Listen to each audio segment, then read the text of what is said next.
Well, we finished. Yeah, we went back. Yeah, and we've actually rested, and we went back to the inn though. yes, you did. That's how I remember it as well. Back at the Flirty Nymph. Alright, so despite the Kinku things, I'm not really sure what's wrong with that. But we will find a way around it eventually. In fact, why don't we put in some ambience directly via roll 20. So this is coming via roll 20. You might need to adjust the volume inside of roll 20 because I'm not sure what's happening with Kinku. Alright, so yes. So you killed Lord Gorso just thanks to a natural 20 from Pinky. So that was good. And you left the corpse of Lord Gorso, I guess, right where it lay, and then you came back here. You saved Rachel, which was good. So Rachel is reunited with her mother.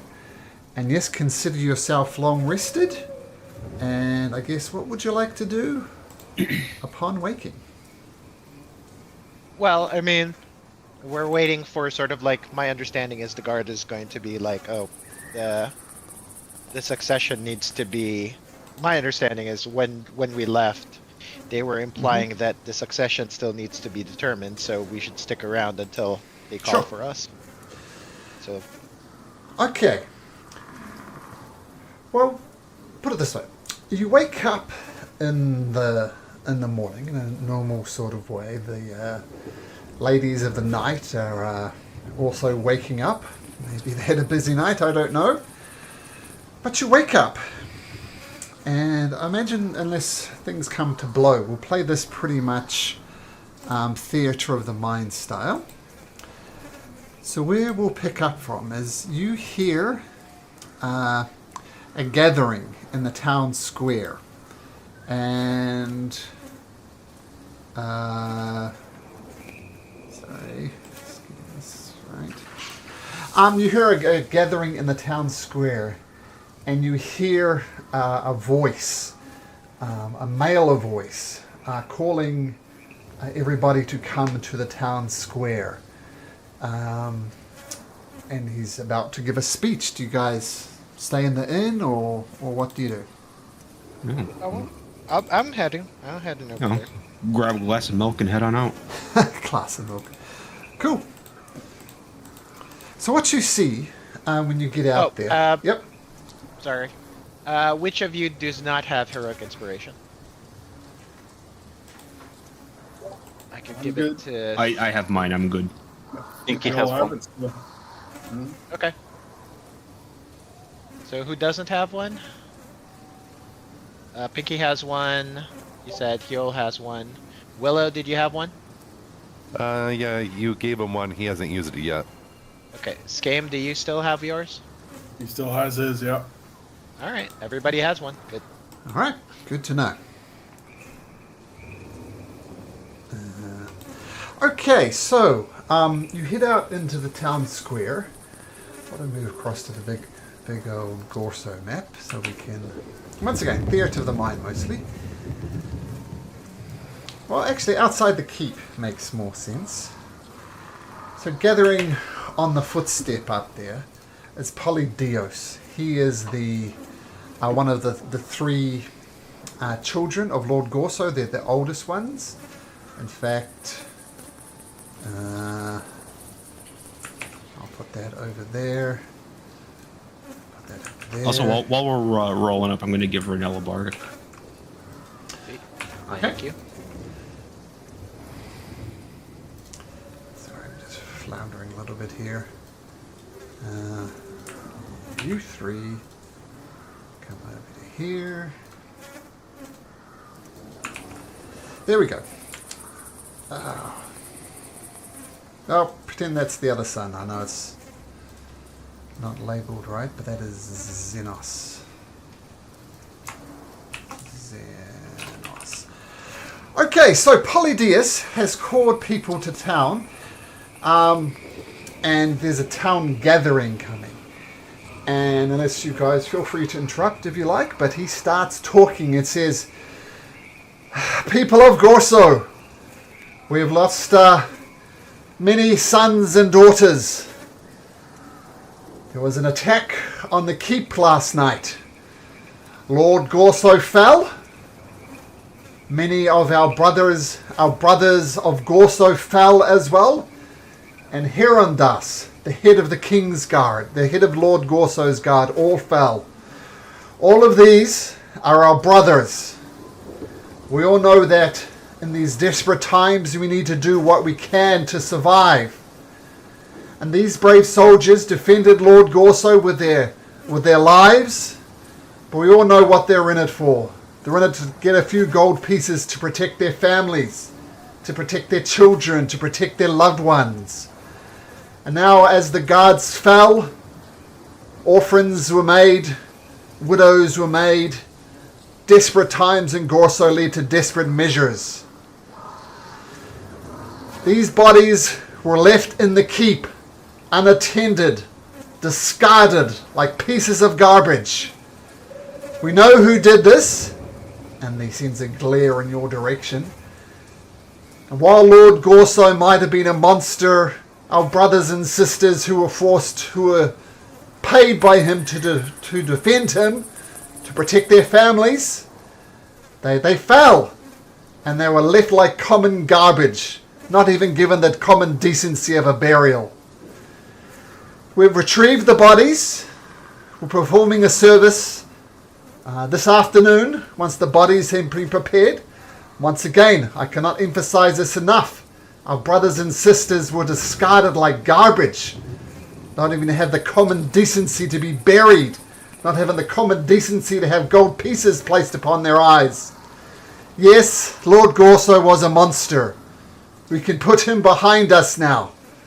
But now is the time to band together for true residents of Gorso, not those who wander in, claim, take over, destroy our way of life. I propose that I, Polydius, have the support of my brother Xenos and my sister Icantha. I'll be taking leadership of this town. Does anybody have any objections? We are not an autocracy. We are... democracy would be the closest.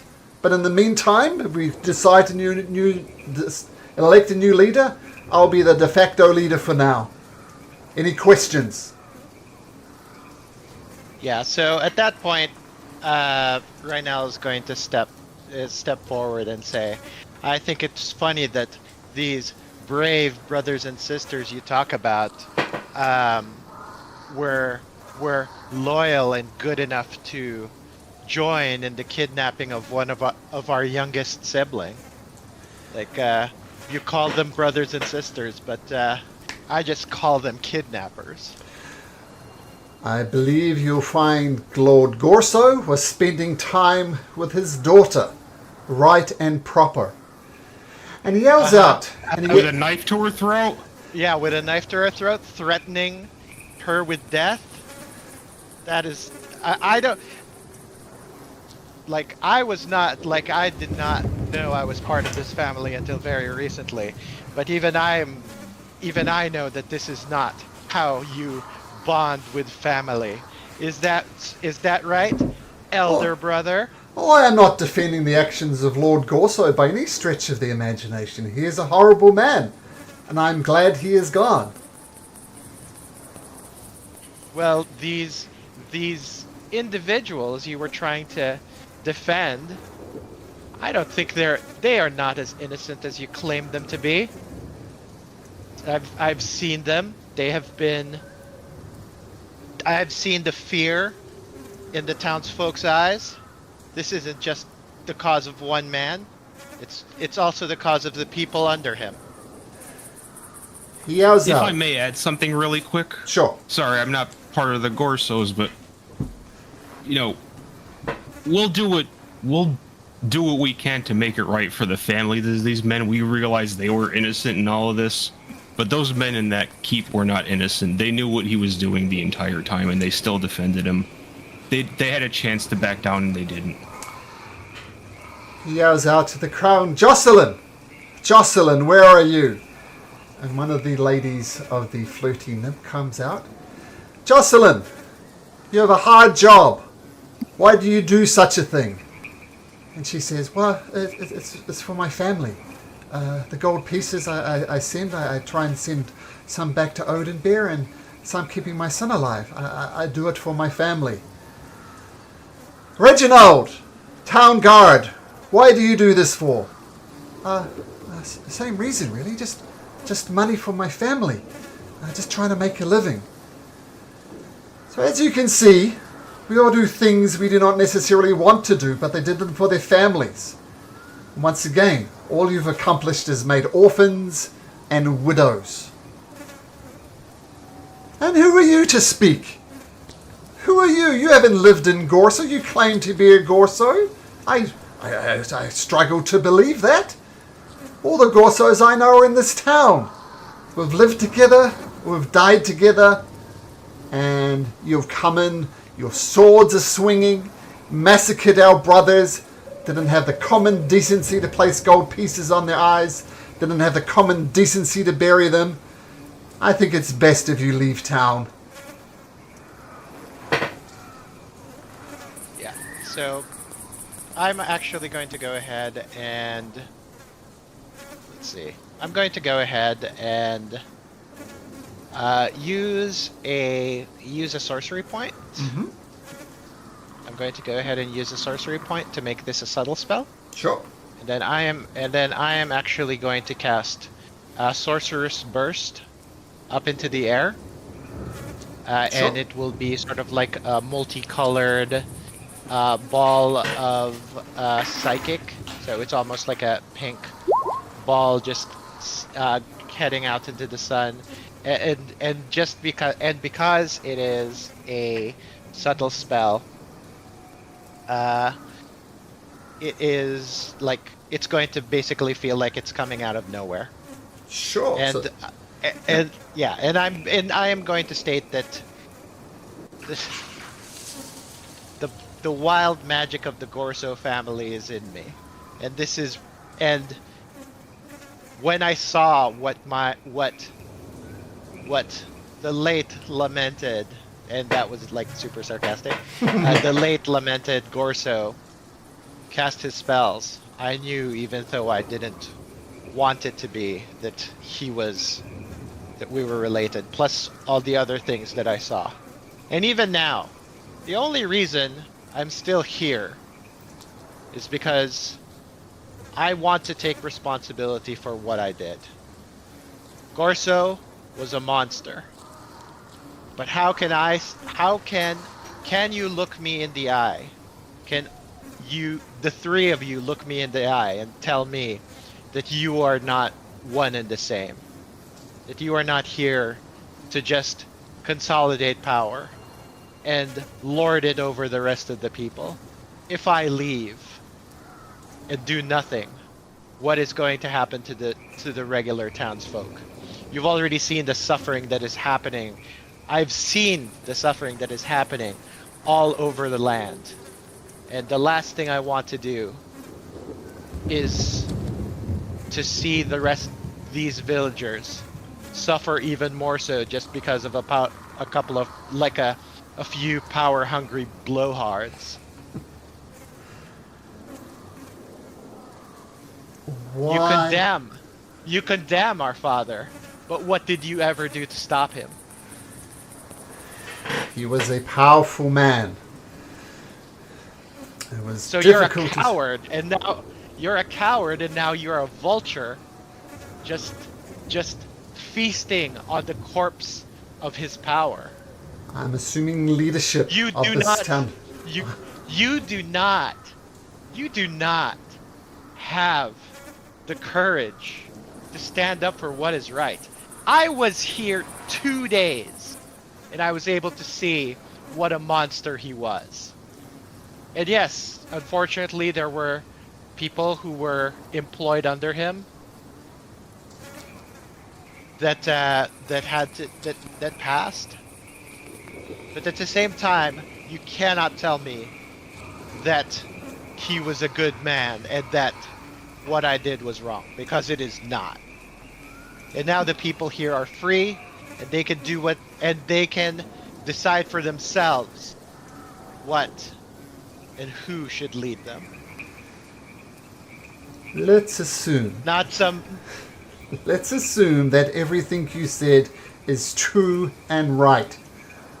Why did you disrespect the corpses of your brothers? Your literal brothers. I mean, they were trying to kill me. What do you want? What do you want me to do? Respect. As I've pointed if out, I people may. were just here doing a job and you didn't have the common courtesy to deal with the bodies. As I said, guards might seem like just stupid autonomous creatures to you. They have families, they have brothers, they have sisters, they have parents, they have children. Just doing their job. And yes, part of their job was defending it. And yes, they might have died in the course of battle. So be it.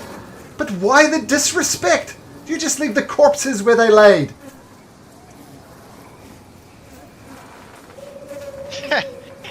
So what you wanted was for us to stay, so that even more people would die.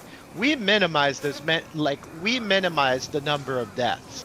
And if you are here nitpicking the actions of someone who actually did what was right, and you stand there and ignore all of the damage that was done by Lord Gorso in the decades that you were here, and then suddenly you accuse me? Yes, I accuse you of disrespecting the court. Decades it are. might be. I'm barely 20 years old. So decades, this has been my whole life. It's difficult to go back from it. Yes, I should have acted sooner, but I guarantee I would have respected the people of Gorso and not disrespect them so badly as you have. Oh, you can say whatever you want, because at the end of the day, you're just bragging about things that never happened. So you can say, oh, tra la la, you know. I totally would have done it. Have you ever been in battle? No, you haven't. I'm not bragging. I'm condemning your actions. Mm-hmm. And what about your inactions? I was a child for most of it. Yes, I should have done it, and I should have been better, but I did not. Mistakes were made. Time to assume leadership and move on. Look, what are you suggesting? You will lead? What is your alternative here? You're pointing out flaws in my character? What are you suggesting should happen? My suggestion is, I don't like, if it comes to it that a Gorso needs to lead, then I would be willing to. But hey, that doesn't even need to be a thing. Just because the village is named Gorso does not mean the Gorso family has to lead it. If someone out there who has the interests of the common village folk in mind, then I'm all for it. Have them step up. Why don't? But if no one else can, then I trust myself more than you, who have sat there and done nothing. You say you're 20, I'm 15. Let's assume. And I know better than you. Let's just plan this out. Let's say I step down and assume you maintain leadership, you 15-year-old child. You're happy to live? As opposed to your worldly 20. Malcolm notes that there's a lot of difference between 15 and 20. It's quite a big... Well, yeah. But sure. But there's also been a lot of mileage between Namby-Pamby boy and right now. Well, let's assume you, child, step up and take ownership, take leadership. You will stay in this town Gorso and see out this curse however long it may take. You will help us sort out our food issues. You will help us sort out our water issues. you will live and breathe and reside in this town? So I'm actually going to think about that, and I'm going to, and I'm actually going to say, yeah, if I must. This is, if nothing else, my mother taught me about taking responsibility, and if this happens, Malcolm, I will probably need to re-roll a new character, but it is what it is. But Skame kind of just quietly interjects just a suggestion. Perhaps during the crisis of, what's going on now, you for yourself right now pick someone to, how would you say, administer the town in your stead? Which shouldn't take, and then you necessary. return after that. Definitely, if person that is would necessary. Yeah. Yeah, of course. Just a thought. If that is necessary, then I would definitely do it. But if the people demand that I stay and lead personally, I feel like it is part of my responsibility to do it. Interesting And inflection again- point of the campaign. And again, the only reason I'm still here is because I understand that killing our father, regardless of the chaos, was the right thing to do. And now I have to take responsibility for what we did. Just don't And let. and even if it means, yes, going to the sons and daughters and wives of the people we killed and just apologizing and bowing my heads to them for doing what I felt was necessary.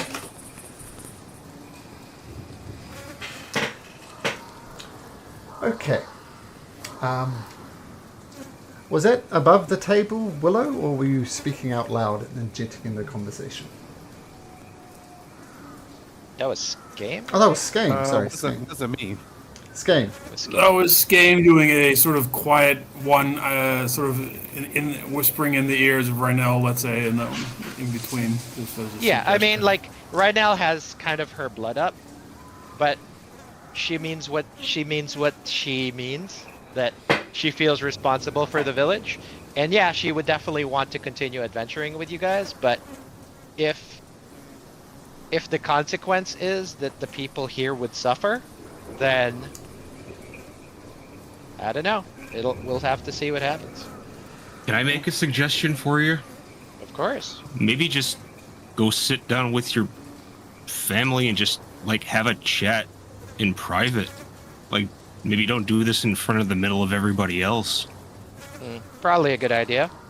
Well, brothers. I get that you guys are trying to do a thing to assume leadership, but you guys are family.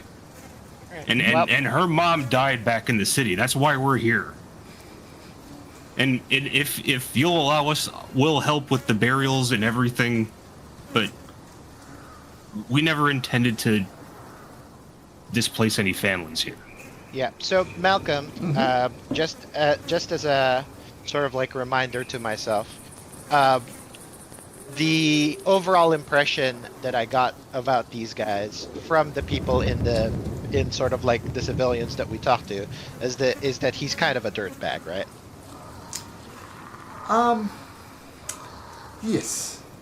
And I think we mentioned a couple of weeks ago that they're all biding their time. Yeah. Like Lord Gorso. As you know, he almost... I mean, the guards that you fought were just low-level guards. And it was mostly a battle versus Lord Gorso, and he almost got away. He almost killed Pinky, right? Wasn't Yep. So he's a very, very powerful man that's now gone. So, Polydeus wasn't strong enough to take him on. So, but he hasn't mentioned that, probably too prideful, but that's the impression you got. They're biding their time because Lord Gorso is just so damn powerful. Or was so damn powerful. Alright, so let's get back below the table, as it were. Not so much about, maybe on the table. Not above the table. What is your name, girl? to Renel. My name is Rynel. Rynel. Daughter of what's her name again? Oh God, I forgot my mom's name. I'm the worst daughter. I hate myself. Linessa, right. Daughter of Linessa, the one who got away. Daughter of Lord Gorso. Okay. Are you serious, girl? Are you serious that you wish to assume leadership of this town? Is that a serious suggestion? Better me than you. Better a child than someone who's lived in this town? Better a child than someone who let our father's atrocities continue to happen. Better than someone who left their brothers to rot in the keep, not have the common decency to perform funeral rites for your literal brothers. And for that, I will apologize. I will take responsibility. But what about your? We're just going around in circles. That if that's your one point, we can just keep on keeping on. Because you are like, if your point is nonsense. I will try to make amends, but at the end of the day, our father, Lord, and again, scare quotes on the Lord, was a monster and he needed to be taken care of. The rest of it was war, was honorable battle. Actually, he's going to make a persuasion check. And we're going to put this to the people. He's got a +5 to persuasion. So I'm going to roll a d20. Boop! Ooh, 14. Make your persuasion All right. check. Don't forget you got Bardic. Yep, so I've got a Bardic. I'm going to go ahead and... Oops, not that. That's initiative. I'm going to go ahead and... use... Nope, not Sorcerer's Restoration. Where is it? Too many features. Where is it? Oh yeah, Tides of Chaos to give myself advantage on this. So Tides of Chaos to give myself advantage on this. So this is Persuasion, 23, and then the Bardic is a D8. That's 28, and then I am also going to bend luck to add a D4 to that. So that is a 29. Make a Constitution saving throw, please. Alright. He puts his hand on your shoulder and attempts to use Aura of Entropy, which would make any ability check at least a 10 maximum. The DC for the Constitution saving throw was 15, and so you break free of him as he attempts to interfere with the natural order of reality.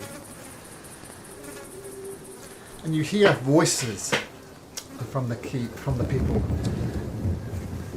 We know what it's like to live under a Gorso with too much power.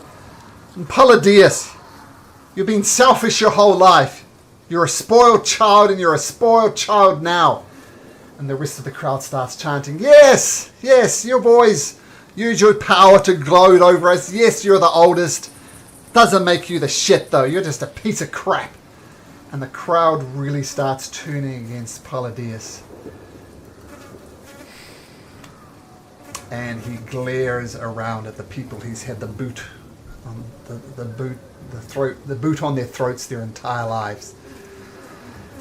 And he sighs and says, well, Renal, it seems the city is yours. All hail Lady Renal Gorso, he says, dripping with sarcasm. All hail. So I'm actually going to, I kind of want to roll insight to see how likely it is that this asshole is going to try to assassinate me in the next couple of days, considering he did try to use shenanigans on me with his shoulder grab thing. Tides of chaos, bend luck. He wasn't the only one doing shenanigans. Oh yeah, but still, I did that for justice. So. Well, first So- thing, you, just to point this out, you look around the town. It is a mud pile. You see these starving inbred children. They don't have enough food to eat. They don't have enough water to drink. There's a river out here. The river is poisoned. No useful water source there. And this is a town that needs protecting. But to protect it, just giving you the magnitude of the problem here. No food, no water, desperate population. So, you want to incite him to see if he's going to murder you? Yeah. Uh, Or like, You can get his Okay. disposition if you like. yeah, disposition at Yep. least. 16? Oh, he doesn't like you. He doesn't like you at Oh. all. He doesn't. He thinks you shouldn't be the leader. He should. Now, I'm sure we all have people in the world we dislike. It is different to say we want to murder them.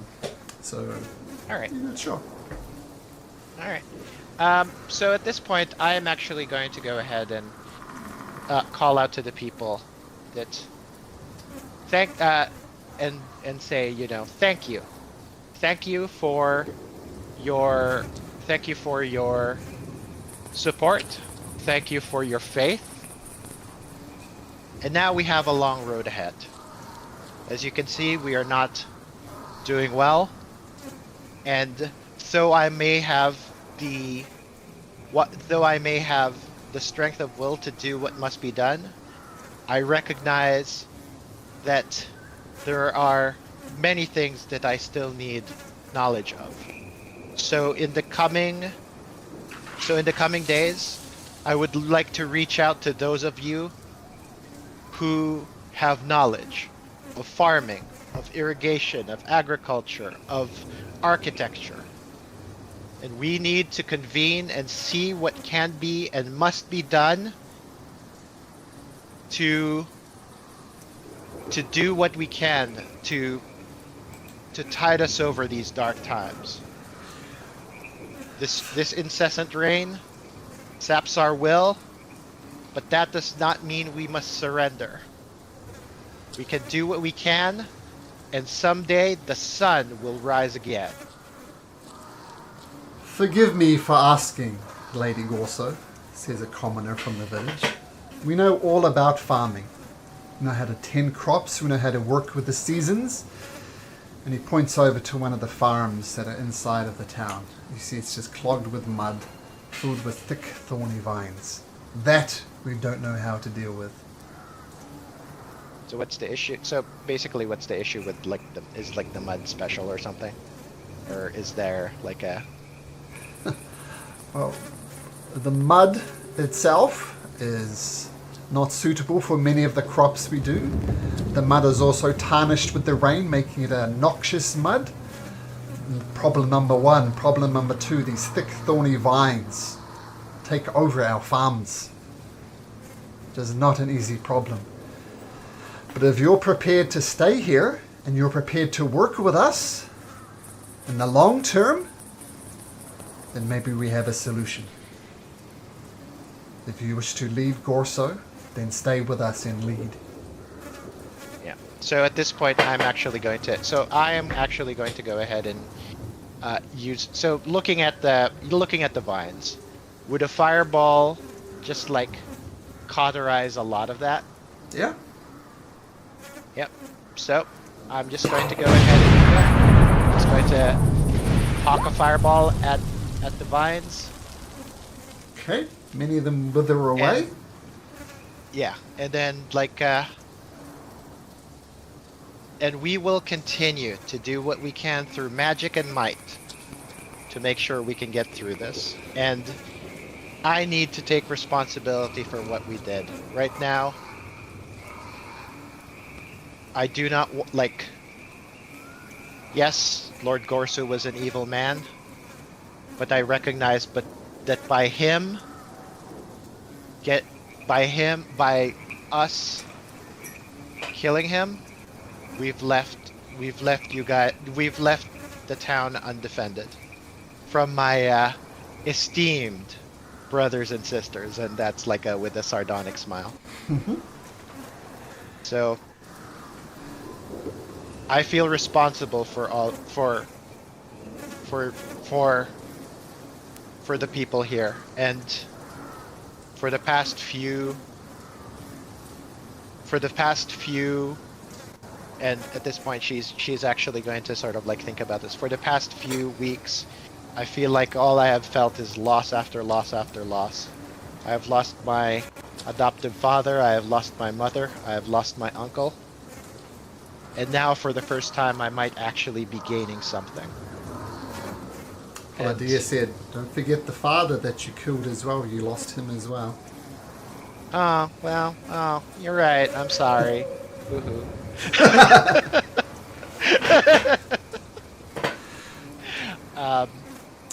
Finally, they So I say, would well, like- good luck. I look forward to decisive decisions under your leadership. And the 3 older siblings leave. Yep. Man, they're I'm just going to talk to the farmer that was talking to me. Man, these guys are kind of dirtbags, aren't they? Yeah. I'm glad I took more over. I'm glad I took after my mom. They weren't wrong, though. Yeah.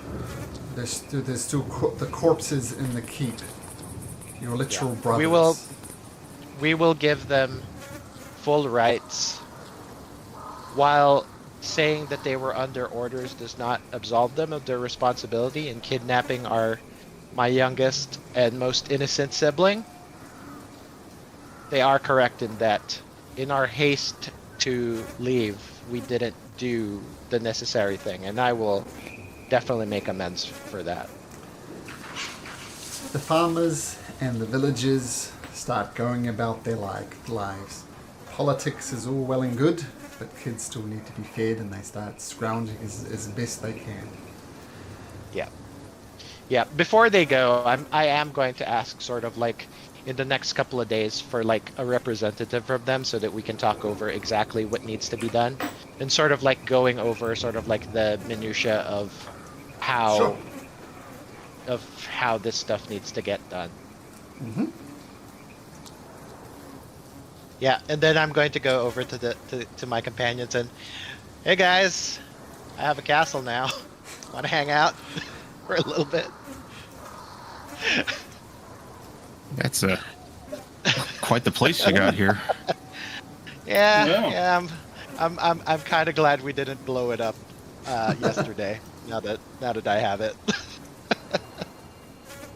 Come on, guys. No. Let's familiarize ourselves with the digs. And I know we have a mission, but I do feel responsible for this town. But we'll see what we can see.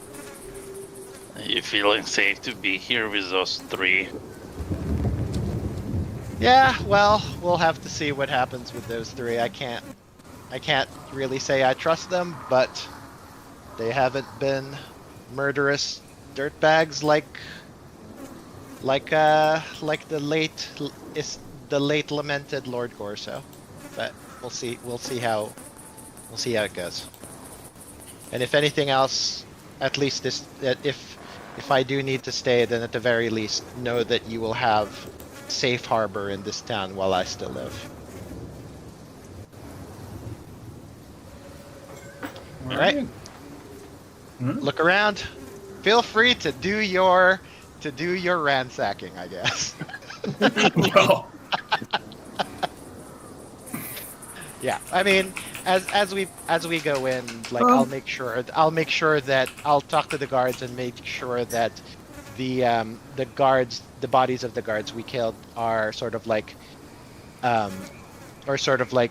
taken care of and I will toss I'll double check to make sure how many we killed, and probably toss we'll toss a gold piece for each of them to help them on their way to the afterlife. There were 7 of them, so that'll be 14 gold pieces. All right. Yeah. But you know also how we've been amassing a fair bit of a little fortune, which we can't spend. Yeah. I'll use my cash. I actually have a decent chunk of change I haven't used. So 14. Okay. Because it is sort of like. Oh, so I expensive. meant more for your if you are, setting something up here, if you're staying or not, or having a council to look over the town.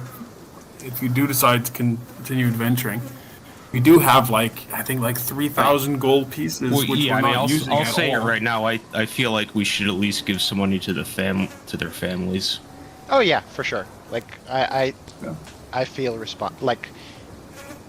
I think we did what was right, but my elder brother, don't even remember his name again, did have a point that they were just here. Now that said, just He being wasn't under-ordered. wrong in that. They're Yeah.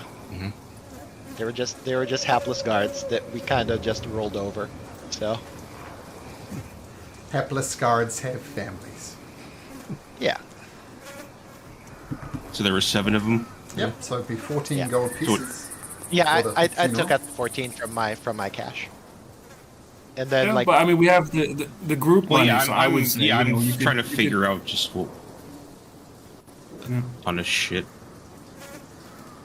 yeah, we have a bunch of stuff, if I remember. Yeah. We've got But- we've got a ton of cash actually. Now that I'm looking at the party. Well, no, yeah. So that could, help a lot of, money does solve problems, and also, you could. I mean, some to 25 the family of gold the times guards. 7 is only 175 gold, and we have 1,800. I feel like 25 gold per family is a is a pretty sizable very sizable. for amount. regular dudes. It is, it's a lot of money. Yeah. So I Well, think we have that's more, we have fair, more than right? that. I think we have Yeah, but- 3,000, maybe Yeah, 4,000 but gold or let's something. game. Let's slow it down a little bit. We still need stuff. Yeah. Please don't spend all the money. I think. No, we 25 can. 25 is a small fortune to a Yeah. lot of people. Yeah, it's like if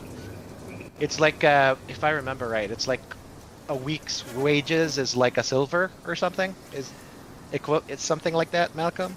Or Farm something? labourers But are happy to basically- work for coppers a day.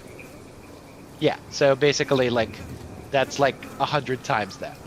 Actually 1,000 times that. So Okay, well, assume I think you give the 25. golds, Yeah. 25 each. I think, yeah. correct me To, if I'm wrong, personally Skane, to but each of the family. Yeah. yeah, Skane, you're suggesting using the 3,000 for something else to establish a town, not just for funeral. We have 1,844 gold pieces and 7 platinum. And a whole bunch of 1,669. gold. Gold That's the- in. That's the goal. We have to sell the art items. We always gonna buy those. Yeah. Well, Yeah, I this mean, is this- a dirt poor family. I'm We're looking not- at our this is a- inventory right now. That's what we have in there. All right. Okay. Well, the equivalent of, but well, if you need to set something up here or whatever. I mean, this is the location of this town. Just for future us running around the empire. We're going to be passing through here quite often. It's quite central. I'll So give you a picture of the overall map to just show you what Skane's talking about, I guess. Gorso, yeah, is pretty much central, right? Right here. Right in the middle almost. it's a good spot to have something set up. So I mean, as a group, it wouldn't be too odd to invest in it. Let's say if that's a thing, just FYI. Yeah. The issue for me, or at least what I believe, is that any sort of investment we can do is probably going to be rough, considering there's probably not. Yeah, the Any economy's not merchants exactly functioning Yeah. right now as well. It's not like Yeah. there's supply runs going through every couple of days. So Yeah, it's I don't think we can buy from the local Amazon or whatever. Well, no, I mean, yeah. Well, it's so to what extent is there anything going on exactly? But No, Yeah, I that's mean- why we need to Yeah. go and fix this shit. Yeah. yeah, So no, like, no, that's like that. I mean, it's definitely going to be a thing that Renel's going to look into. Is like, is there something that cash can solve? But past that, I think a lot of the issues are just going to be like hard work and like dedication and stuff. So, Well- like it isn't a like Unfortunately, You can't- until we get this whole rain situation solved, crops aren't going to prosper anywhere. So I don't think it really matters what we do here. I mean, yeah, we can do what we can for them in like now, but even short term, there's really not a whole lot we can do supply wise. Like we gotta resolve the queen situation. Yeah. No, you're right. This is like at the end of the day, this is almost kind of like my own. Like I recognize that the root cause of all of it is still the queen, but I just feel responsible. Yeah, for no, these no. guys. If this is your place now, so whether you stay or someone else runs it, they And need just someone. make sure it's not that weird dude who greeted us. Wild. It's just weird. Yeah. God, he was trying to pimp me out to my dad. The worst.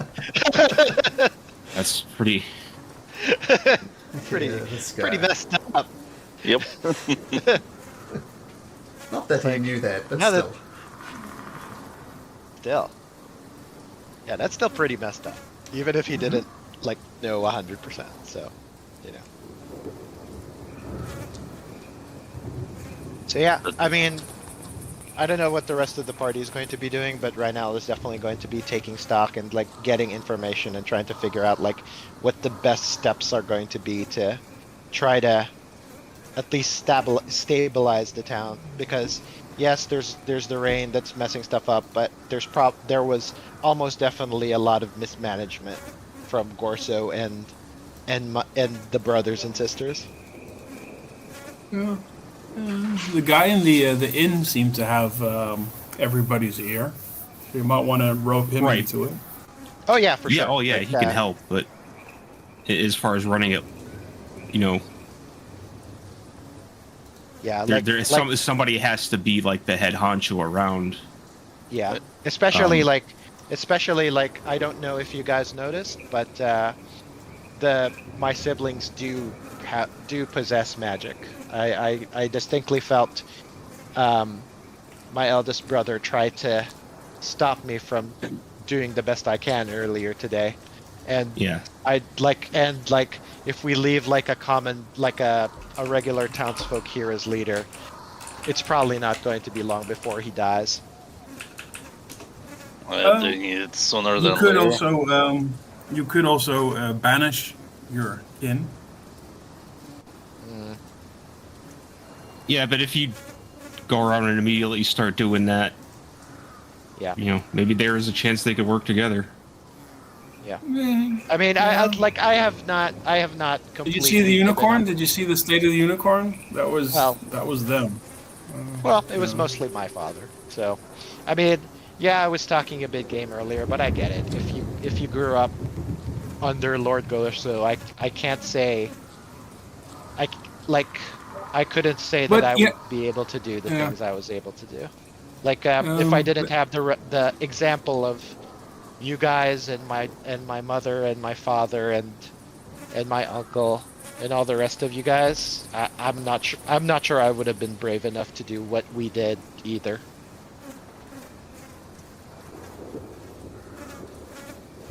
All right, well, thank you. Whatever your decision is, we'll. Yeah.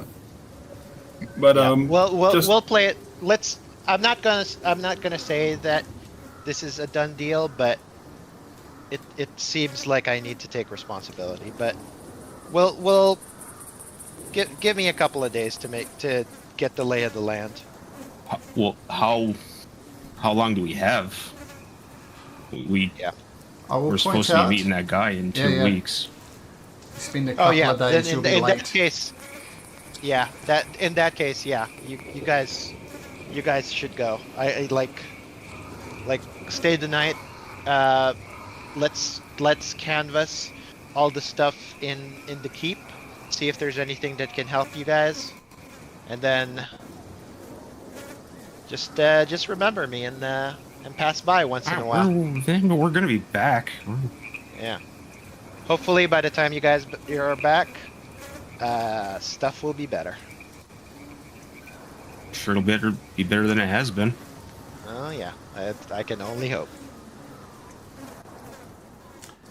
Yeah, and at that point, I'm just going to go ahead and start like familiarizing myself with like, with the captain of the guard, probably the head of the servants and all that, like remembering their names and sort of like not ingratiating myself, but just showing that I am a responsible person who is willing to like do what needs to be done to help the populace.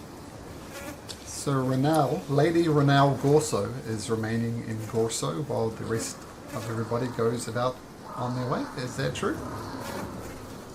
Probably. It Yeah. sounds like it. Sounds like that's what we gotta do. I'll just hang back and go up to her and I'll be like, look, I'd offer to stay, but I'm pretty sure these guys would die without me. So No, and at that point, like Rynel is going to be like, it's going to give you a hug and be like, you're the closest thing I have to family left. Just take care of those dum-dums, all right? man, you were my only family. I'll be back. Yeah. Take a visit. Hopefully, when we get here, it'll be much better. All right. And you can see that Rynel's actually just tearing up a little bit, and it's like, Kill. It's been amazing. Good. Farewell and Godspeed, brother. You got this. It'll make a hell of a story. You'll hear songs about it. Just you wait.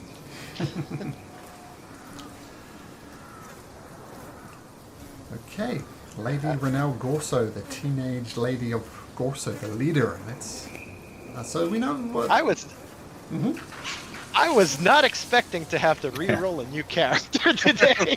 Well, that was my next question. What's Raymond doing? We know what Renal was doing.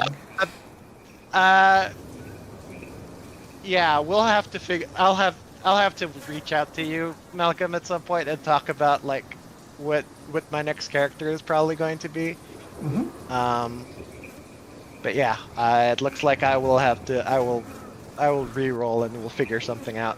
Based probably in the next town the company goes in, you'll see like a mysterious stranger who wants to join you or whatever.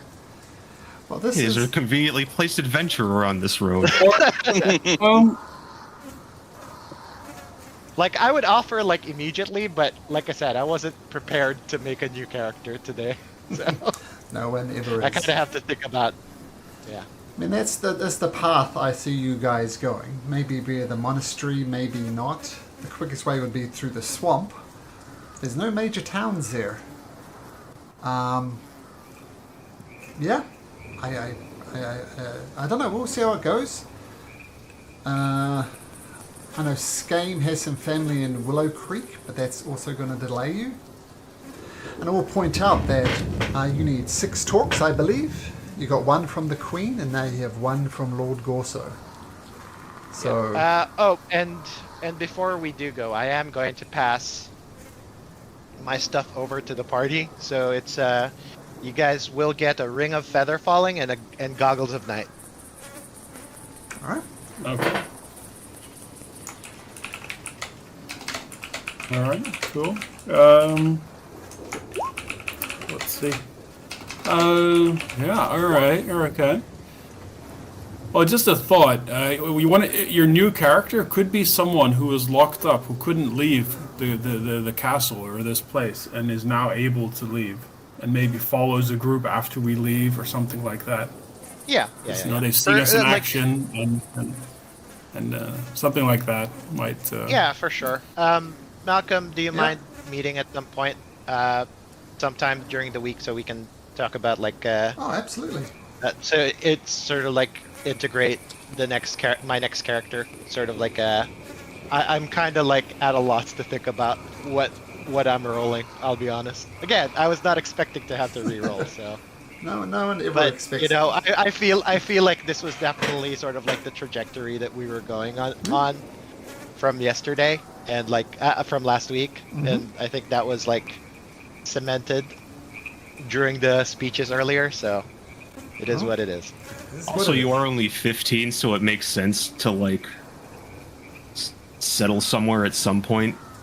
Yeah. Plus, it is one of those things where Rynell was definitely feeling sort of like out of sorts. Like her mom's dead, her adopted dad's dead, her uncle is dead, and the home she was in is gone. So sort of like it's almost like a coping mechanism that here is some place to belong in. So I think there is a part of that for her as well. Makes sense. All right. Yeah. Yeah. Like Yeah, I felt just like surrounded by it made redheads, you know? it definitely made sense for her character. All right. Well, that's the most important thing. Right. Well, the group's looking a little different now. Vidania died. That was dramatic. Oh, I guess Vixen, Vixen died. Though there are reasons the player couldn't play now. Rynell is no longer with us. Well, is not dead, but definitely somewhere else. So Raymond, why don't you just come up with some character class things, ideas, roll some stuff up, and maybe we'll go from there. And absolutely, we can discuss how we can integrate you in the campaign next year. I might have some ideas. Oh, well, we'll have some ideas. I'm kind of thinking again. So we have a bard, a druid, a fighter thief, right? Is a fighter rogue? Yeah. We don't have a sorcerer. We're missing a sorcerer. Do you know one? Don't say.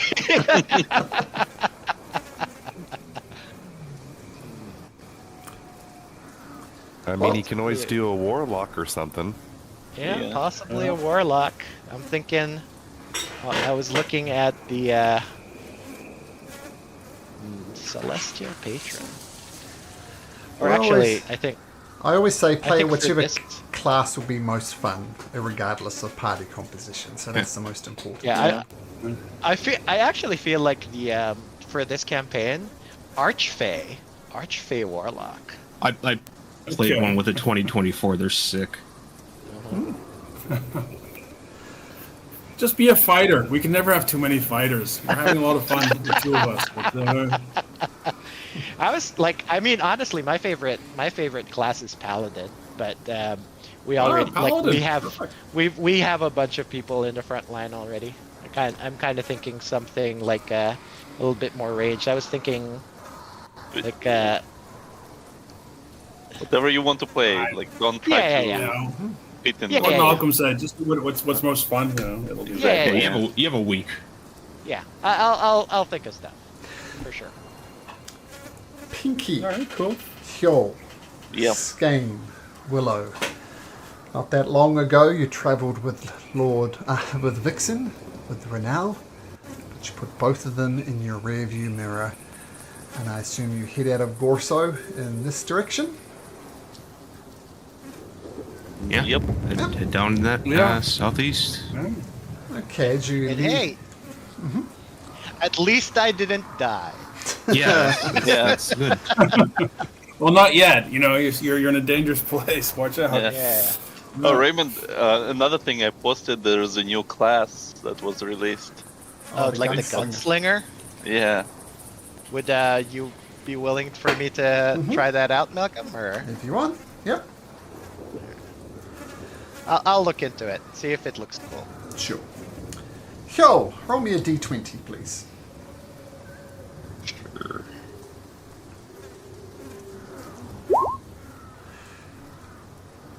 Okay, so you head out of Gorso, leaving Lady Rynell, Gorso behind you, but you know you have at least a a definite ally in the town of Gorso under Renau's leadership. How she will do that, we'll find out in later sessions. You come, though, to a famous intersection. This is the crossroads. It's a classic signpost. It says, 20 miles to Gorso in this direction, 60 miles to Namgrath, and so on, with all the crossroads around there.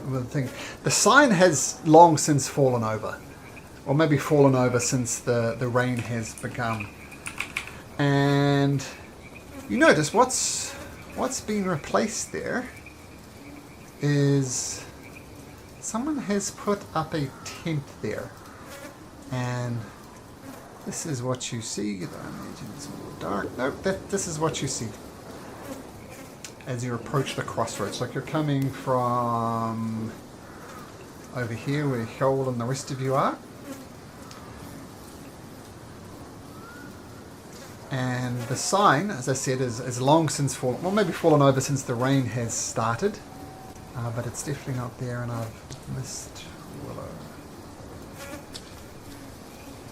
And you see a tent, right, a makeshift tent. And you'd be heading south, I guess, from here. Oh, a different direction anyway. What do you do? You see that? Yeah. It's interesting. Are there any markings on the tent? No, it's Okay. it's Is it all torn up as it looks on the map? will provide some shelter, but not perfect. But perfect shelter is hard to find at the best of times. This tree, was it felled with this axe? Um, Does it look like it was cut down? No, I think even without a nature check, it's plainly that the axe was used to fell the tree. Okay, so someone's blocked the road here for some reason. Okay. Does it look? Um, Does it look like it was done a while ago, or it's a fresh cut? Well, that'll do. It will require a nature check, Pinky. All right, let's do nature. Use -1.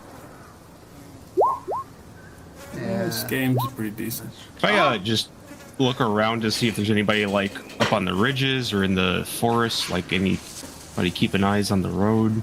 Sure. Make a perception check to see if this is an ambush.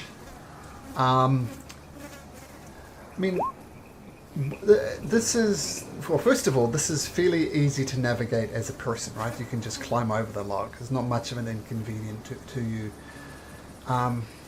If there were carts, it would be a hindrance to a carts, but you've seen very few carts on the road. Just carts and mud don't go together.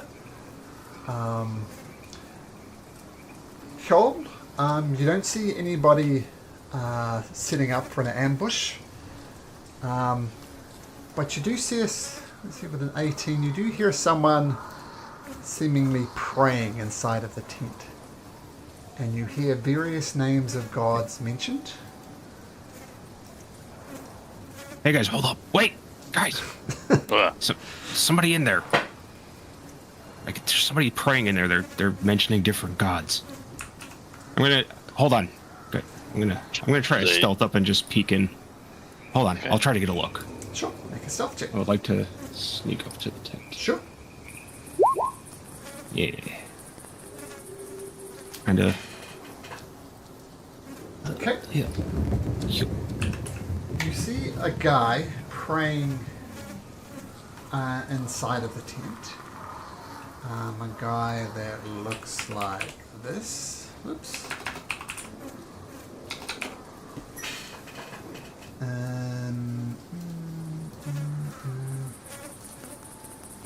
Like this. He's saying, "Oh, the Redeemer, the God of life, I lay prostrate before you. I acknowledge your greatness and your holiness.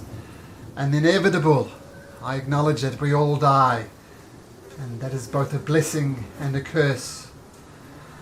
And the wise one, I appreciate your knowledge, the wisdom that you share with us. And the eternal mother, I know that despite this rain, your life force will continue to infuse this land. And the God of competence, the efficient master, I pray that you guide my hand, give me common sense. And the wonder maker, while I possess precious few magical powers, I pray that one day your power might course through me. And the relentless, the God of strength, I pray you give me help to carry on. And the shining light and the darkness within. There cannot be light without darkness and darkness without light. I accept your duality and I worship each and any one of you. And he goes round praising all of the different gods of the kingdom.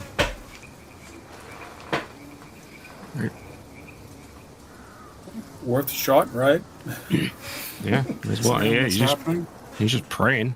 Shotgun Seems approach to harmless. religion.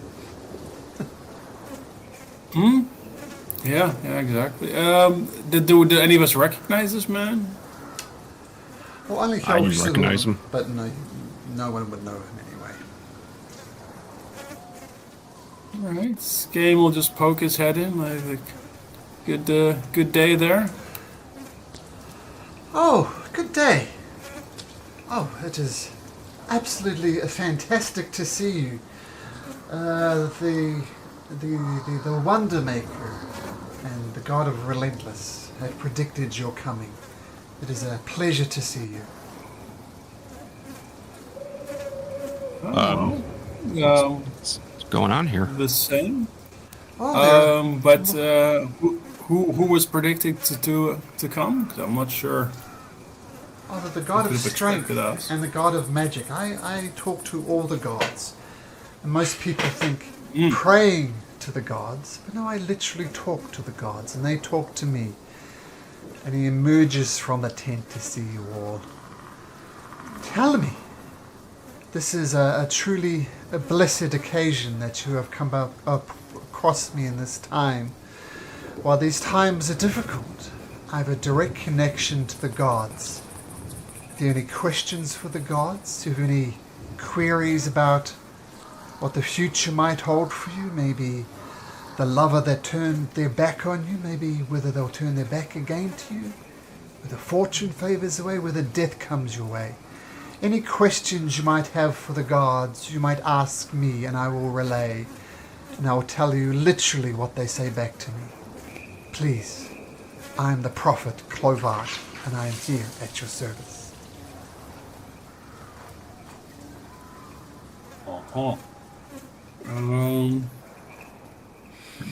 Can we get an insight check or something, sort of to see if this man Sure. is he lying to us, or is he truly delusional, or is he an actual prophet? There's 3 options there. Okay, But insight. Insight, yeah. it's good. He believes every word he says. Okay. I mean, he's enough of a prophet to, prophets tend to be a little off, and Yeah. he's living at a crossroads. So, when did the gods first start speaking to you, Cloviard? When the rain started falling, I was but a commoner. I was a merchant. I was a purveyor of fruit of all things. And while I made enough to keep myself alive, it wasn't much more. But now I feed on the manna from the gods, which rains down from heaven. What do the gods say of the queen? The gods say the queen is misguided in her endeavors. But this is not about the queen. This That's is a about start, I you. guess. What is it that you most want to know in your heart? Ask me a question. Any question, and the gods will respond. Where are the locations of the torques of power? The talks of power are located amongst the great leaders of this land.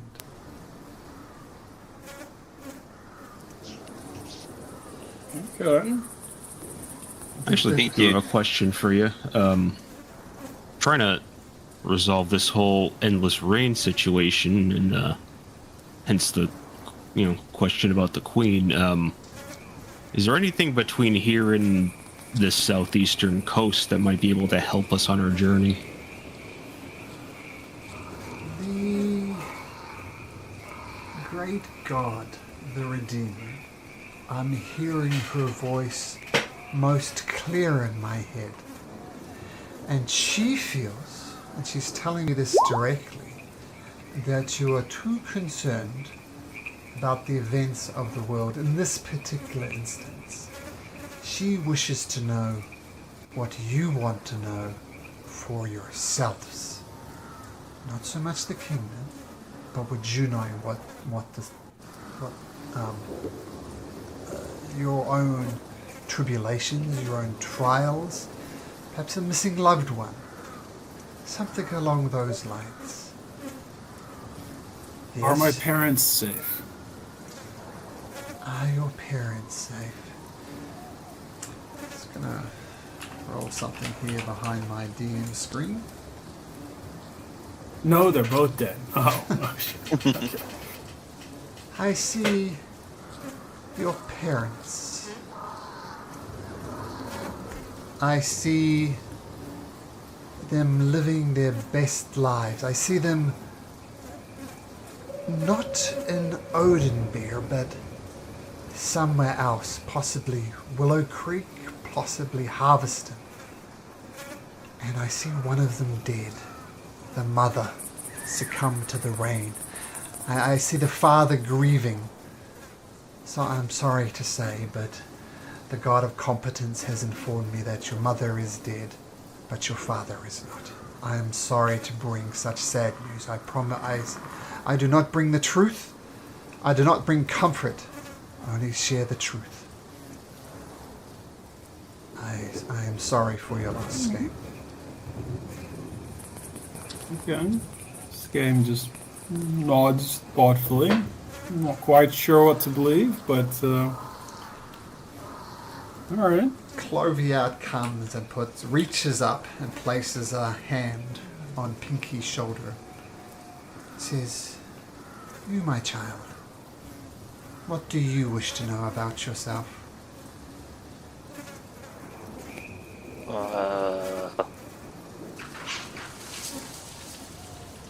Where can I find the killer of my parents? Killer of your parents. And he stops and closes his eyes for a second. And he says, "The God of death, the inevitable, spoke to me. And one thing he assures me is that death becomes death. Those who seek to murder often find their own lives ended at the end of a sword. If it is revenge you seek, revenge you will not find. The killer of your parents is already dead."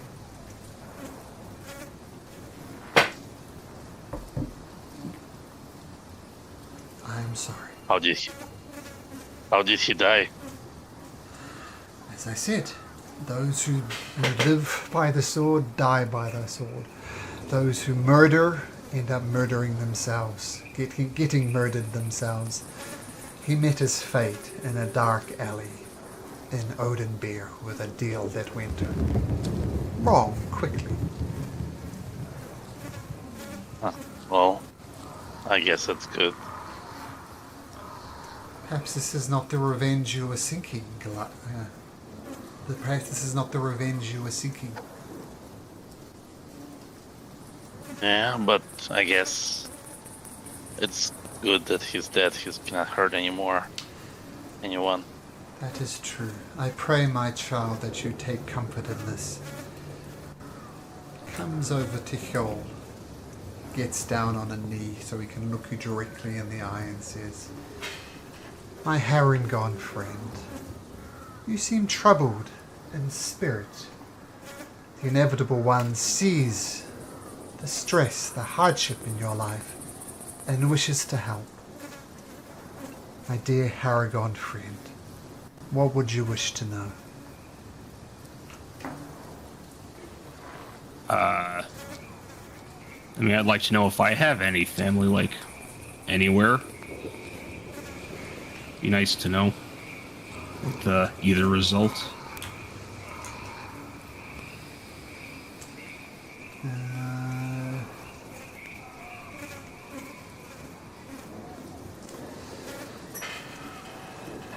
I am a follower of the Wise One, the God of Knowledge, who keeps a ledger of all that are alive and all that are dead.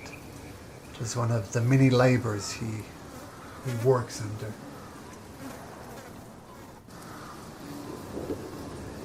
Sure, you do have family, but they're not here. Well, not here on the sense of this plane. There is a place, an other place. I'm afraid the knowledge of how to get there is lost for now. If you find yourself in the Fey realm and in a place called Swigglegard, there you will find family. Thank you. My tree friend, he looks slightly confused about how to describe Willow. We'll just settle with friend. And he gets up from his knees so he can look Willow in the eye and says, "What do you seek, my child?"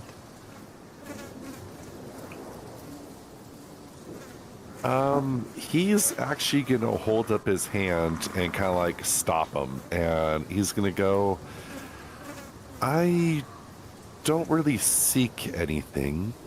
What I seek is something I can't get at the moment.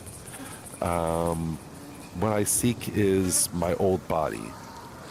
But I know you possibly can't get me that, but right now I'm just here on this mission. And he'll just say that.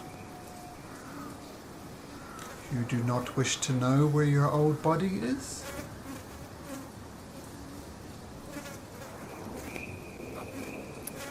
He'll kind of like think on that, and he'll kind of like turn his head a little bit to the side and just kind of ponder on that and kind of like look back and go, well, I don't know what you're saying is true or not, but I'd be open to listening. And he holds your hand, and then he closes his eyes.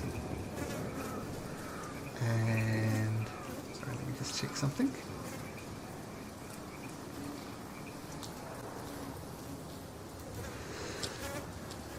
The god of competence, the efficient master. Many believed his greatest invention was infusing life into the dwarfs. And the dwarves, as you know, are great inventors, great constructor of things. They're renowned across the kingdom.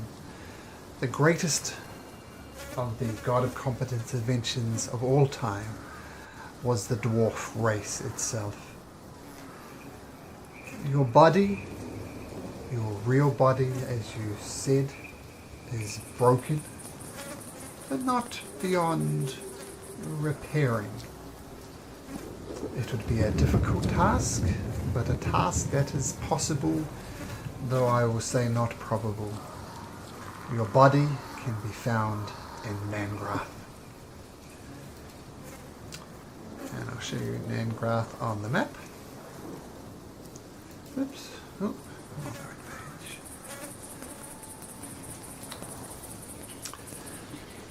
So Nangrath is a dwarven city up here, most noted for mining. Okay, so he's saying basically my body can be found there, where I can go up there. Mm-hmm. Okay. Willow will kind of like, I don't know, he can't really change like his facial emotions, but he'll kind of just like stare at him and he'll go, well, I guess it is worth checking into, obviously. I guess thank you is in order, but I will look into this at some point. Of course. Now, while talking with the gods is what I do, to help people on the road such as yourself is my job, but it is quite draining. So unless you have other questions for me, I really, really must rest now. The blessings of the gods be upon you. And he goes back into the sleep.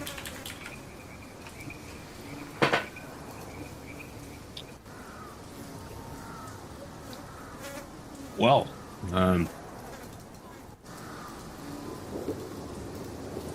yeah, that was a thing. Yeah. Pinky scratches his head. I don't know. Did we all Want to just get believe- trauma dumped at the same time? Is that what just happened here? Trauma dump. I don't know what it means. But I don't know. I'm happy and sad at the same time. Using.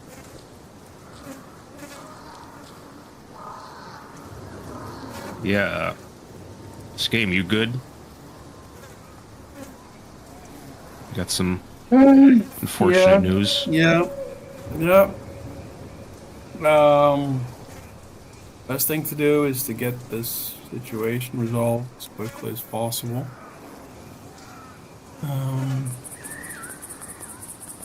Yeah. So I'll find out afterwards, or if we ever happen to pass through, if what he says is true.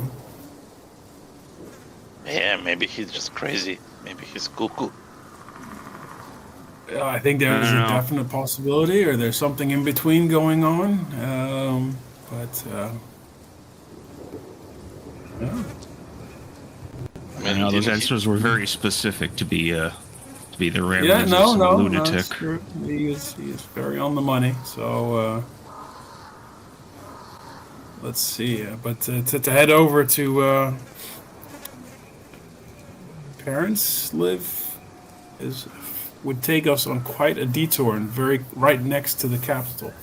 And he said they might also be in Harveston, so maybe they fled as refugees. Where was We it? missed them. Over here? Well, they lived here, Willow Oh, Creek. Willow Creek. Okay. Yeah. So I mean, we we could go can over to Willow Creek, but he stop said there they were in Willow eventually Creek at some point. or Harveston, which is quite a big difference. So maybe they were there and they fled to Harveston.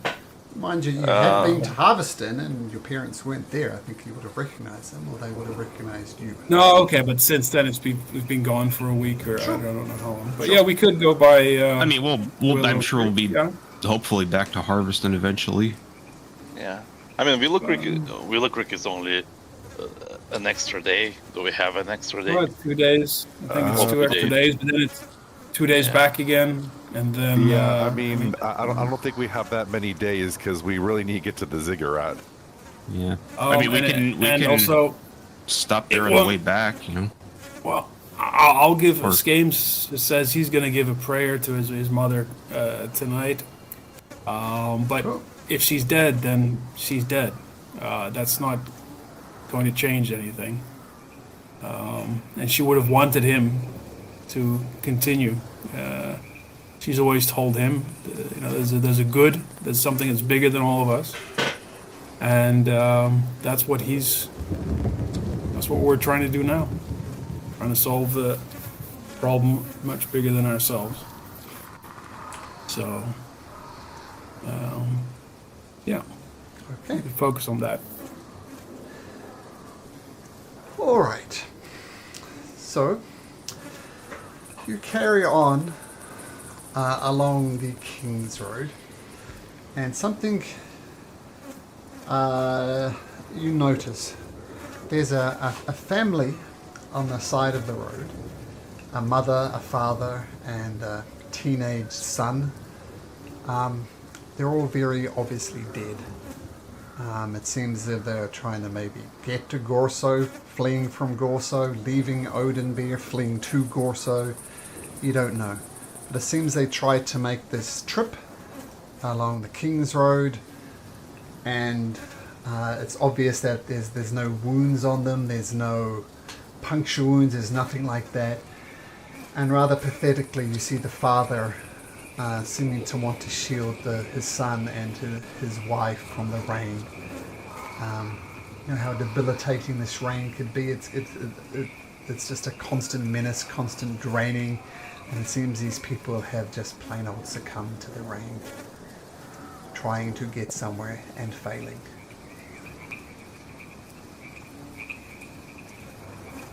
We'll start digging.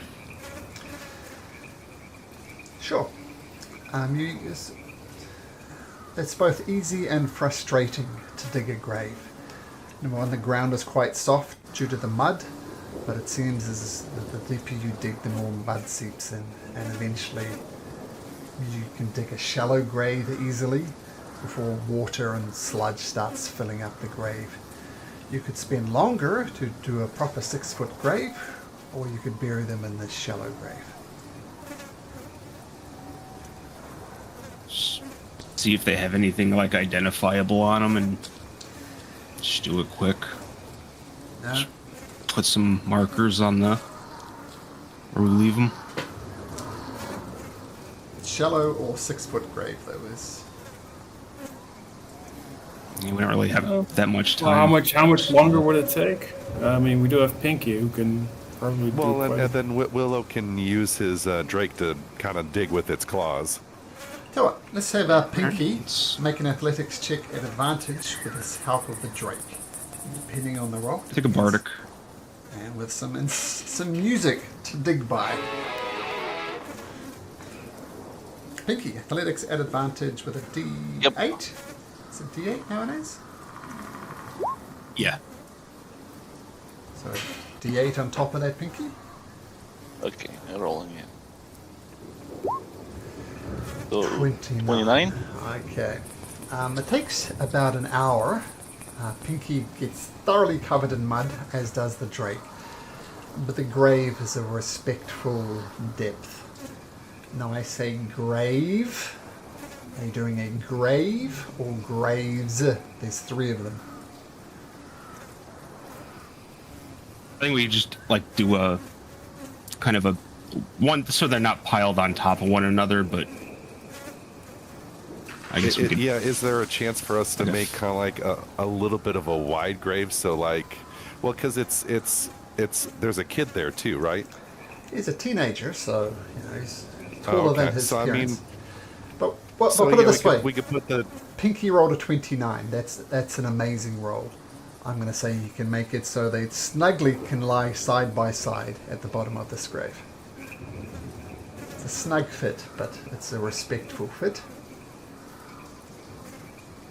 And you know the tradition. Are they worthy of copper, Yeah. silver, gold, platinum, or diamonds? Six gold. 6 gold. Put it on them. Okay, so it takes you about an hour all up with Pinky working furiously along with the Drake. You dig this grave, you bury them, puts the gold on the things. Do you leave a marker at all? Or is it an unmarked grave? Yeah, I'll find some stones or something. Sure. Okay, with this depressing sight, you push further along the King's Road. And you come across another family. This time there's 4 of them in a very similar situation. Trying to get somewhere, trying to flee from somewhere. Once again, dead bodies on the side of the King's Road.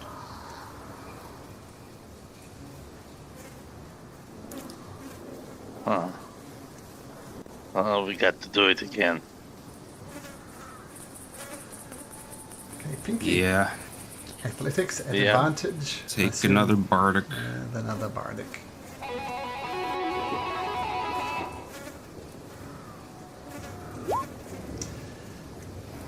D8, right?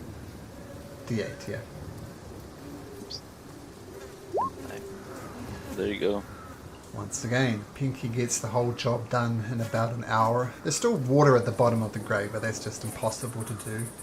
And you lay these 4 bodies, 8 gold pieces again, Yep. and bury them. And you press on, and you come to the Azura Bridge. And we'll get back to the Azura Bridge after a short break, because my headphones, despite me charging them overnight, are saying they're low battery, so I'll give them a quick charge, and we'll take a 5-minute break. So see you in...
They just released the unearthed ones too, like a month ago or so.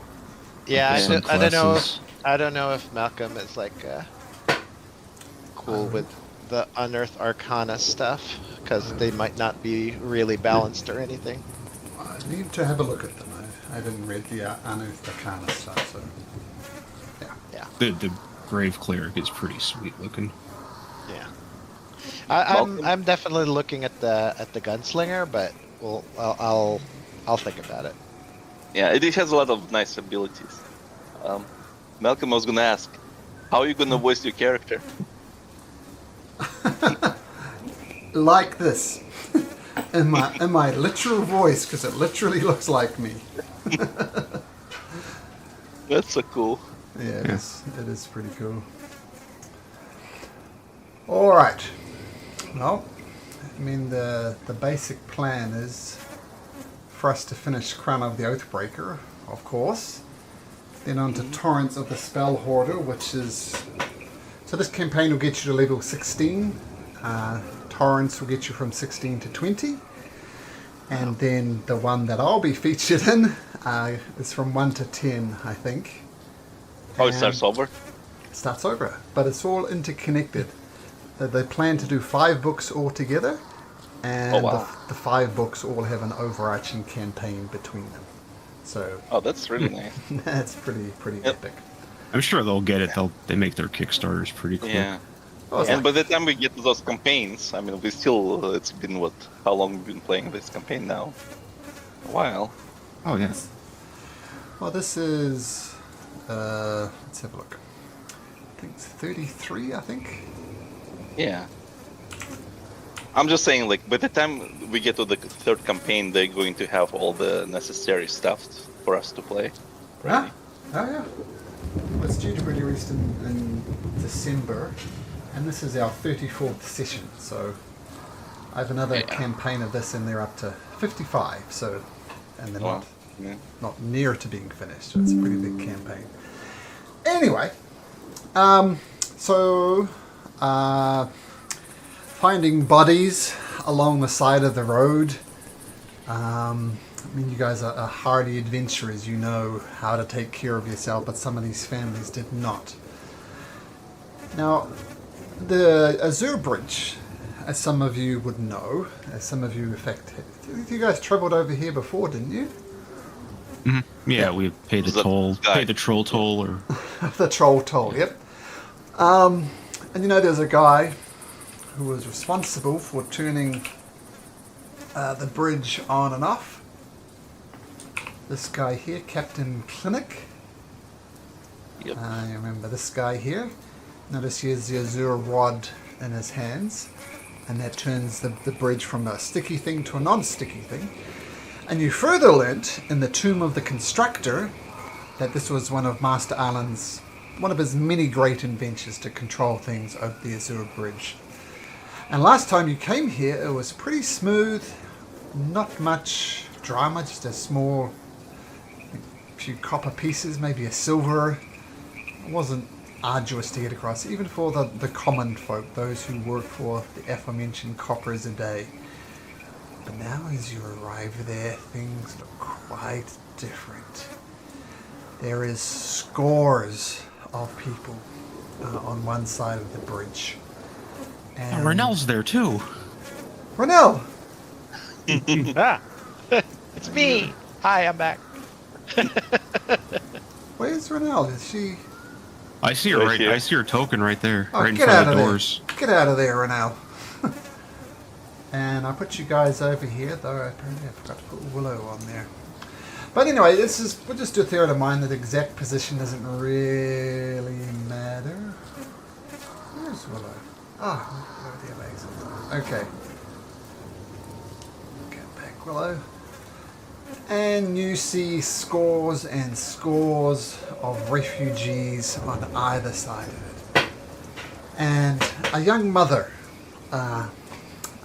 about 18 years old, with a baby on her hip, covered up by a pathetic cloak to keep the baby, which is crying under her arm, and she's very stressed. A young mother, you see no significant other. So, hello. Auntie in Harveston who says she can take care of us. She's always made that promise, and we're unable to stay in Odenbeer. Things are just are too bad there, and we can't afford the toll. So I was wondering. I don't know you, but if you could spare a couple of gold pieces to pay for the toll to get us across, would be ever so appreciative. Please. I'm What? Oh, I was happy going to to say, help. Why what, are there so many pieces? people around here? Is something going on? How many gold pieces do they want for the toll? That's rather exorbitant. It is. It's a crazy amount. I mean, coppers, maybe 5 coppers will get you across. And this is, what, 20 times that? Sounds about right. 20... A gold piece per head now. Yes. A gold piece instead of a brass piece or copper piece. Okay. Well, the reason we can't get over there is... Who has a gold piece nowadays? I mean, I was a simple maid in Odenbeer, working under the Wiltammers, and they paid me well, but I've never seen a gold piece in my life. So please. Have they given an explanation as to the price? Queen's orders, they say. Ah. That's kind of a specialty of ours. That's we'll great. We'll have a talk with them. But please, just a couple of gold pieces. We will see if we can negotiate a better price. Let us speak to this man. We'll get you across either way, but let us have some words with these people. But yes, you will. We'll get you through. All right, you lot, you want to cross over? 4 gold pieces for the 4 of you. 4. I assume Shoal and Willow came over as well, but just the 2 of you then. Oh, 3 gold pieces. I see 3 of you. Taxes go to the Queen. She has a kingdom to run. People have not been paying their taxes, hence the increase in the tax prices. I don't set the rules. I just enforce them. Pay the 3 gold pieces or not. I don't give a shit. Do what you want, but you're not getting over this bridge without paying the toll. The fair price is much lower than this. Fair price is what the Queen says.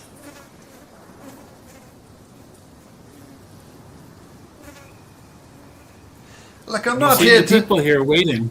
I'm not here to debate about the people waiting. I'm not here to debate whether it's a fair price or not. I'm just here to tell you, you're not getting across this bridge unless you pay 1 gold piece per head. This is not an argument. This is not a discussion. This is not a political discourse. Trust me, I've heard all the stories from all those people over there. Oh, I've got a hungry child to feed. Oh, I've got to get to Harveston. Oh, I got to get here. I got to get there. Rules are rules. Gold piece per head. So you support the Queen? I don't... what? Did you not hear me? This is not a political discussion. This is a pay me a gold piece, cross the bridge, or not. Well, I think we should introduce ourselves. We are the anti-Queen brigade. You see this? And Pinky points to his Guys, settle down. What are we doing? We can't fight our way through this. We need them to get us across the bridge. You realize that, right? No. We need to get all other we people can't just across the bridge. What was the name of the guy you served again, Pinky? With the dwarf? Lord Salamander? Simonder. They say, are you loyal to the Lord Simonder? Do you not understand the goddamn thing I'm saying? I'm not here for a debate. I'm tired of debating people. 1 gold piece to cross over. This is different person, right? This is not prior guy. No, this is this guy. It's just a guy who is responsible for collecting the gold piece. Should we ask them to bring the captain? I mean, we Like these guys are fanatics. They're just, these guys are just going completely for the queen. They don't care if all these people here are dying at all. That's what we're dealing with here. These kind of people. You can't negotiate with them. Yeah, and then if we end up killing them, then what happens to when people try to cross the bridge in the future? We're not going to be here to let them pass. well, We can figure it out. do you think it's possible No, to force? it's not what you just figure it out. Oh, what? What do you mean? We just look right now. These guys are making sure are ensuring that everybody here who on this side are going to die. Then we they're pay them sitting to out cross here. the bridge and we get on our way. No, heck no. Let's see. So, we'd Just like to point see out- the. Just to point out, Yeah. Skame, he is right. These people do look pretty miserable, Okay. and your thought goes back to those people you buried on the side of the road. Being out here desperate to cross over the bridge is not a long-term solution. Skame is right. These people will die. They look pretty miserable. Yeah, just they need to get to harvesting. You glance on the other side of the bridge, and there's also people on the other side of the bridge wanting to cross the other way. So it's a problem both ways. Yeah. So, and they're all gonna die if they're just waiting there in the rain. Eventually, So yeah. that's a fair amount of people. So I'm not gonna have the conscience of 100 dead, even if they're just commoners.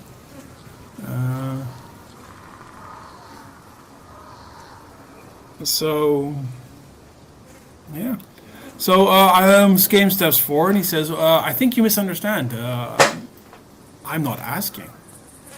I'm telling you to let us and everyone else across." Make an intimidation check. Out of the Skame. good. Pinky stands behind him, looking menacing. An advantage Skame. All right. Intimidation. It's Pinky can intimidate with merely a flex. This game's a little less. He's a bit too nice, but Look, I appreciate your bravado, but look, I'm just the classic excuse. I'm just following orders. Yeah, oh, who's your commander? Captain Jordis. Oh, let's have a chat.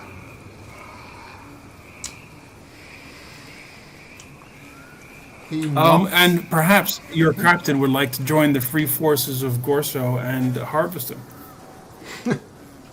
Don't know about that. Hey, Captain. I got some folks here who wish to have a talk with you.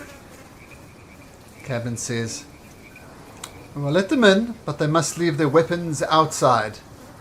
That is not an unreasonable request, so as long as they relinquish their weapons to you, they're more than welcome to have a discussion."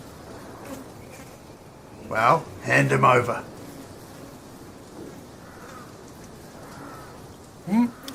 No. Sorry, Captain, they're not interested. Well, I told you not to get involved in discussions. It always ends this way. Don't discuss them. Accept their gold or send them on their way. Pinky, could you remove this fellow from the door and just put him somewhere else? Not too roughly. I look at the other two party members below the hill. I guess ready for it. You guys start swinging here, I'm taking my ass back to Gorso. All right, I'm not going to let all these people die. Well, Pinky, if you wish to just remove him, you can. That's different to swinging Yeah. swords, of course. Pinky will try to move him. He rolls a 7. Is it strength, athletics? Athletics. I don't imagine that's going to be much of a challenge for you. Yeah, natural. Whee! Oh, Captain, I This- think these guys mean business.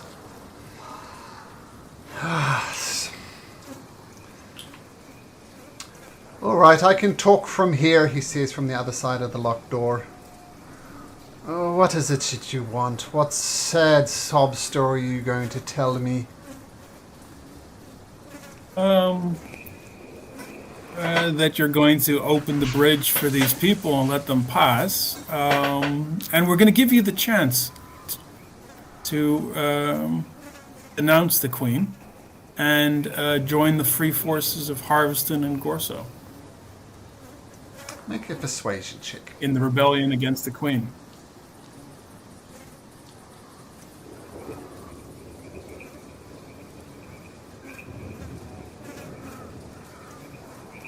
We are the ones who are wanted by the Queen. Oh, you shouldn't say that.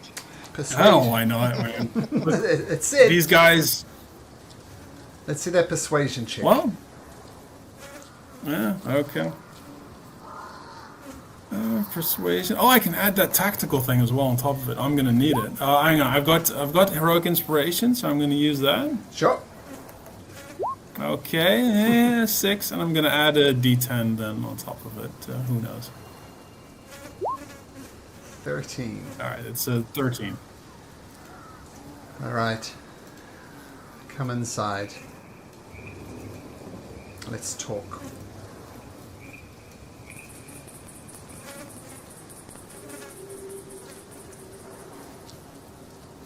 Do you all shuffle in? Yo, good. Pinky and Willow. Thump. Guard comes up, locks and bolts the door behind you. Look, if you are indeed the ones responsible for the chaos in the palace, if you are indeed the responsible ones who have bounties on their head, then you place me in a very interesting position. I'm looking at 8,000 gold pieces right there, but I'm not going to claim it. Listen, do you think I like having people out there starving and dying? No, I don't. The Queen has my family. She says unless I do this, she's going to slaughter them. You tell me what you would do in my situation. If I let these people through, my family dies. These people chose to be here. They can go right back to where they came. They're stubborn. They don't want to. I'm not a bad man. I'm not a greedy man. I'm a family man. And the Queen has my family. And she demands that we impose these tolls, even though it doesn't make economical sense. We get maybe one person paying the toll per day. You know, usually it's copper pieces, but copper pieces add up and add up and add up, and would mean maybe making 10 gold a day. This makes no economical sense. I wholeheartedly disagree with it, but I love my family and the Queen has them hostage. You tell me what you would do in my situation. Well, first a question. Do you know where she's keeping your family hostage? And is she doing this with many of the people that work for her? I don't know exactly where. I know she's using this tactic to control many people. They're in one of two places. They are either in the Sorbaz Quarry and Penitentiary. I hesitate to think, but that's a hard place, right? They're turning big rocks into small rocks. Or they're in the Dungeon of Tears in Odenbeer itself. One of those two places.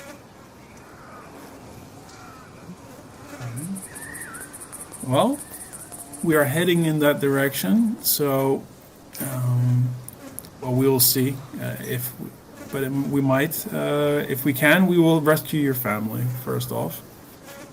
But now, what's happening now? Do you think that the lands are dying in the Queen? Your family she'll keep maybe alive for a while, but at a certain point, what do you think will happen? Well, knowing the Queen, she will, shall we say, not keep her word, not care. Either way, this is all I'm holding out for. I'm hoping. Maybe I'm wrong. Maybe she's even forgotten me. Maybe this is some cruel torment.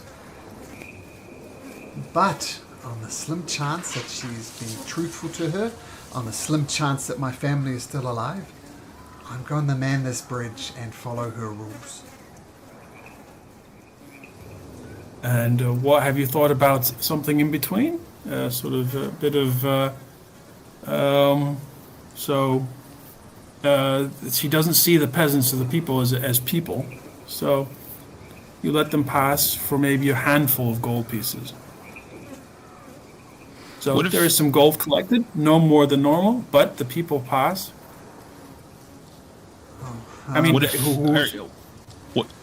Let me ask this: is the price? Is it actual gold coins, or can it be something of equal value? Every day or so, a warehouse knight comes to collect it. I've at this point handing him over gold pieces. Are you suggesting something else other than gold? I mean, valuable art objects worth many than just much more than just a handful of gold. Possibly a fine weapon.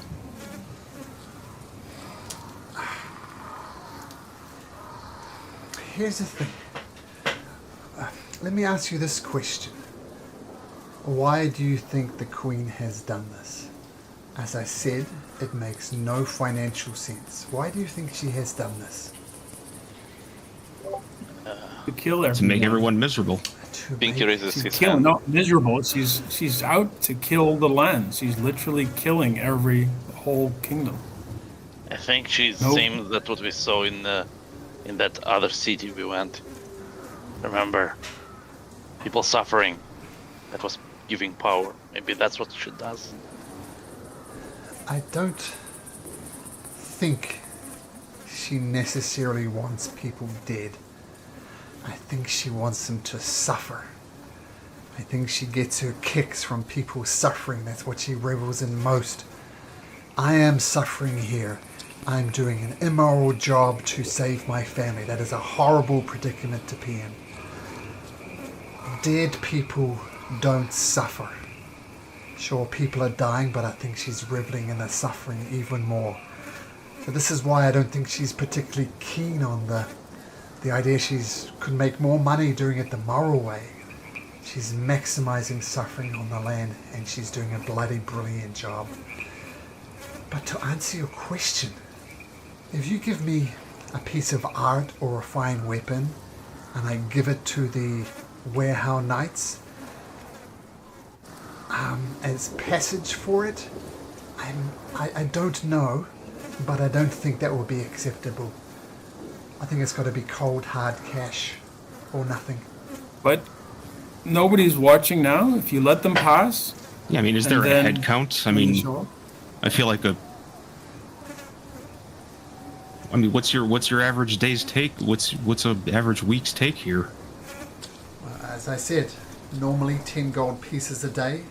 Nowadays, but a gold piece, maybe two.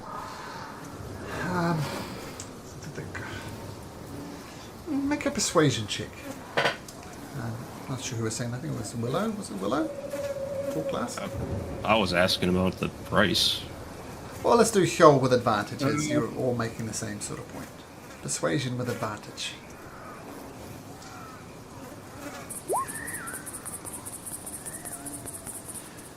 Alright, I'll tell you what.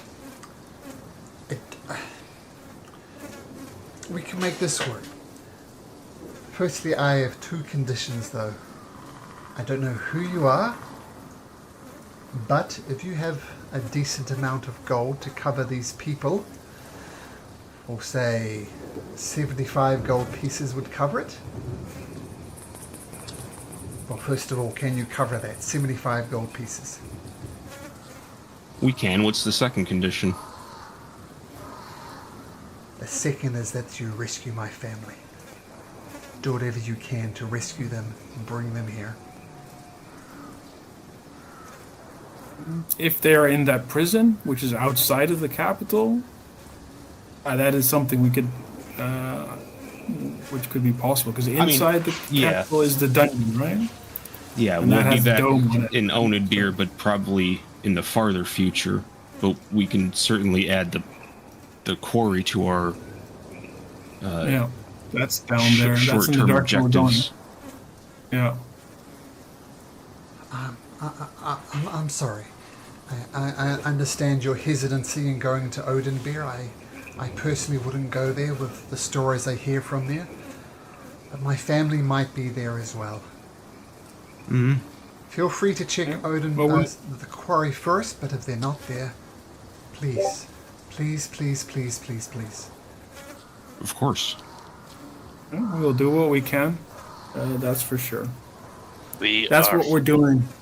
We are working on getting rid of the queen. So if we do, your family then will be saved. Yeah, hopefully nobody else is going to have to go through this. Okay, I think we have a deal then. 75 gold pieces and rescue my family from the quarry or the Dungeon of Tears. And of course you guys have been to the Dungeon of Tears. It's quite a different to this Dungeon of Tears, the one on the prime material plane. But Do we have enough in? We have plenty. We have more than enough gold. Is That's not a a problem. drop in the bucket. Okay, Yeah. I haven't I'll been take looking. it out of the loot. Oh yeah, we have a lot. so I just put Captain Clinic on the map under both locations, as that could be where his family is. Alright, so you hand over 75 gold pieces to Captain Clinic, and as people start flowing both north to south and south to north, do you guys stay in there and just let them pass, or you're going to be outside watching them? What are you doing? I'd make sure they get through. Yeah, and I'm gonna have Willow. He's gonna go ahead and use up all 4 of his first level spell slots to cast. We call it good berries. So he's gonna hand out 40 good berries to travelers that pass him. Okay, as they pass on the bridge, it's a little uncomfortable in that how much they're appreciating you. Like mothers fall to their knees and weep at your feet and profusely thank you. Fathers insist on shaking your hands and promise they will repay you one day. Children who really don't know what's going on but somehow know you've done a good thing, like hug onto you around your thighs, the way that children do because they're too short to give you a proper hug. And so with all this crying and hugging and promises of repayment, it gets a bit overwhelming. You're surrounded by these desperately poor people who have been given a chance. So as they thank you in the only way they know how, by hugging, weeping, shaking hands, promises of a debts repaid, how do you guys react to that?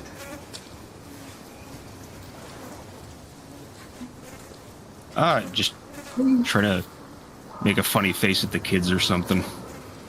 Try to a little easier. Try and be humble about it, and just try and convince people to go to either Gorso or Harveston. Probably Harveston would be better, but Okay. Well, the ones heading north could go to Gorso, and the one heading south could go to Harveston, so it kind of works out well. yeah. Okay. If that's yeah.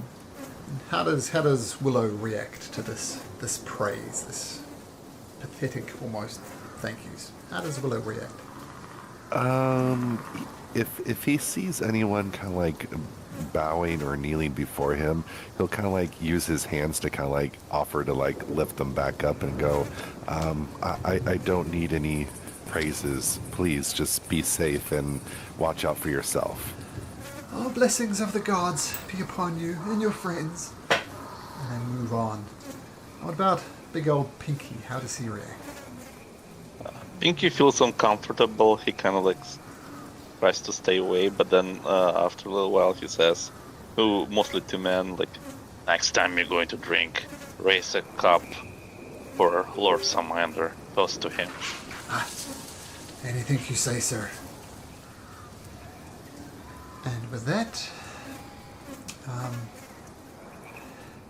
the refugees pass north to south and south to north. And Captain Clinic says, look, I can only keep up this facade for so long.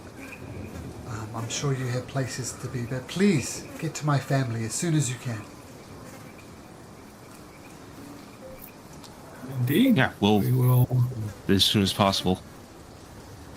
I'm gonna leave. I have 21 gold in my personal inventory. I'm gonna leave that with him as well. Sure. Okay. No, I was just looking at the map, but we're not. We're back on the bridge again.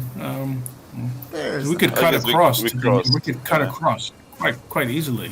If we just. You want to go through?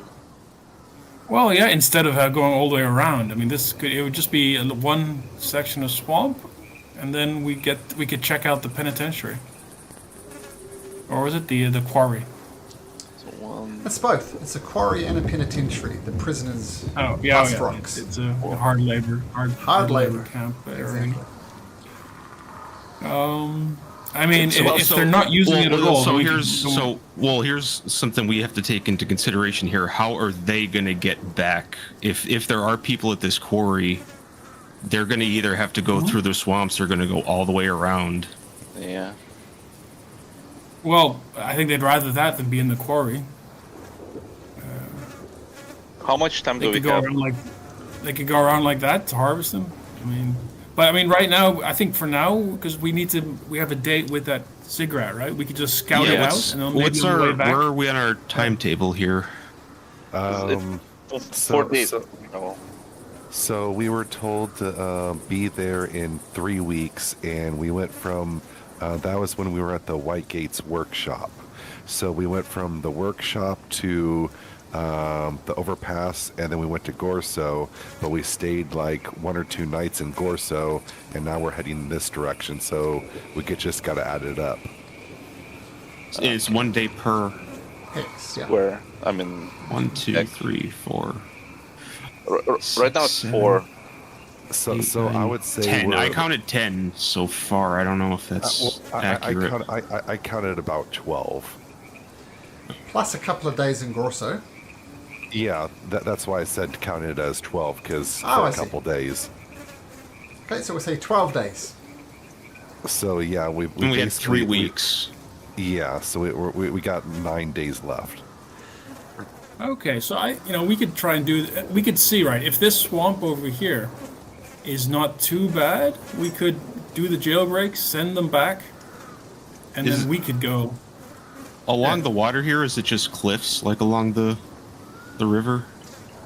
Like on the south side, like if... Oh, sorry, no, the River Ninoc Here. is about 60 Yeah, feet going below like the if we're bridge. going to go like... Oh, this would be tricky. But is it cliffs? Like what's the edge look like? Is it cliffs? Is there like a beach? Or like, does the cliffs. swamp go directly into the... Okay, Cliffs. cliffs. So walking we have across the to go river around. isn't really doable, hence the bridge. Yeah, I mean, we can try to cut into the swamp. I mean, Yeah, it's we just one- cleared the swamp last time we were there. Well, I mean, we didn't clear the entire swamp. I mean, there's Monster's probably still going to be gone, stuff right? in there, but Yeah. But the mean, Yeah, I mean, it's if- probably. If they're Oh no, leaving I'm with a saying large that's group of probably our people, best bet to just cut through. Yeah. yeah, Yeah. I'm okay with going through the swamp. Yeah. Yes. So I guess yeah, just go down. So I guess we kind of Biggity yeah, bam. like that. One thing I will put out there as well is the moon here has a weekly cycle. It goes through the full phases every week, not every month like the moon we have here on Earth. It has a weekly cycle. The shattered moon has a weekly cycle. So, if we're saying 12 days, if you could get here in 2 days, which you could if you pushed it to be risking exhaustion, you could beat Mr. Whitegate there. So, Guys, I'm tired enough. I'm tired enough. Hang on. Well, what in 2 days? Two days to get where? To the penitentiary. No, to the ziggurat. But we're going In to 2 have days? We still have a week and a half, though. We don't. I don't think we have to risk exhaustion. Exhaustion is brutal. It's less than a week and a half. We got 9 days. So That's- well, it's yeah, a little that's over a still- week, but yeah. but I'm saying if you get there in 2 days, because the moon has a weekly cycle, you could get there before Abeldur Whitegate. yeah, we can Oh, beat the other guy. Yeah, the the other guy. Weaver. But it's possible for us to get here in 2 days. Yes, but we're going to have 2 points of exhaustion, I think. Maybe. You're risking exhaustion. This guy here, Yeah. remember this guy, he's due to meet you there in 9 days. The guy we gave the password to. I'm not. Yeah. Yeah, I'm not looking to like. I just don't want to like screw over our potential allies. Like we don't. We need allies. He might not be like entire. I know the guy seems kind of shady, but you know, we start like screwing people over. All right. I wasn't there that session, so you guys can make that call. He's just crazy guy. Yeah, I mean, so was Arlen. Look what he did. Oof. Skane flinches at that mention. Well, no, I mean that. No, I mean like, look what he created. In despite of being a little bit out of his mind, look what he was able to create. He wasn't like some evil maniac. He No, he built lots of Shit amazing happened to him. structures. That sounds like the penitentiary to me. Yeah, Yeah, I mean, we told this guy we'd try to find his family. I'd say let's just stick with the original plan. Okay. go. Maybe no one's there, right? We can just check it out at least. And Yeah, then yes. make a plan. Yeah. Okay. So, there's one thing I like about this campaign. There's interesting decisions to be made. Right? Yeah. You could have gone to the ziggurat, that's fine. You could have gone to the penitentiary. You could have said, screw that guy. You could have killed him. It seems Hjold was very opposed to that. But people start flowing back and forth over the New Zero Bridge. And I can't remember, who was it? Skane who left a bit of gold? Was it Skane? I left 21 that was- out It of was mine. Hjold. It was Hjold. Yeah. So once again, 21 is enough for 21 people to cross. You do leave the Azure Bridge. You realise that at the very least you upset the order of things. The Warehouse Knight's going to visit and be surprised when he gets 75 gold pieces.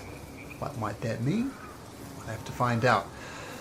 As you cross the Azure Bridge, I assume you're making a hard left into the swamp Yep. Yeah. to beeline for the penitentiary. Okay. Hang on, but Yeah. oh.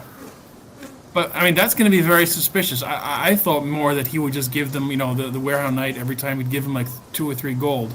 But You can leave him with that Not- suggestion, sure. because now, Well, yeah, that's what I was thinking too. I was thinking I was he would thinking just like pay the normal, like what they would expect them to be expecting, Sure. like not Yeah, just so hand it them this covers that. massive lump of. Okay, I misunderstood. Okay, fair enough. Yeah. Okay, so the only Well, that's suspicious it thing looks like you're business is leaving, normal. there was no We can consider refugees. But that's a Captain Clinic problem. Willow, roll me a d20, please.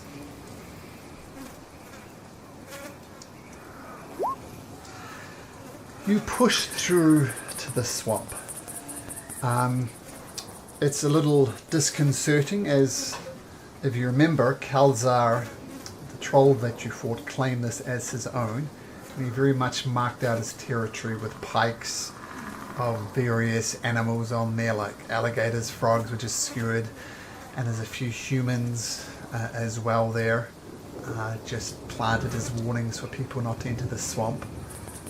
So it's a little off-putting, it's a little bit odd, but I've seen worse.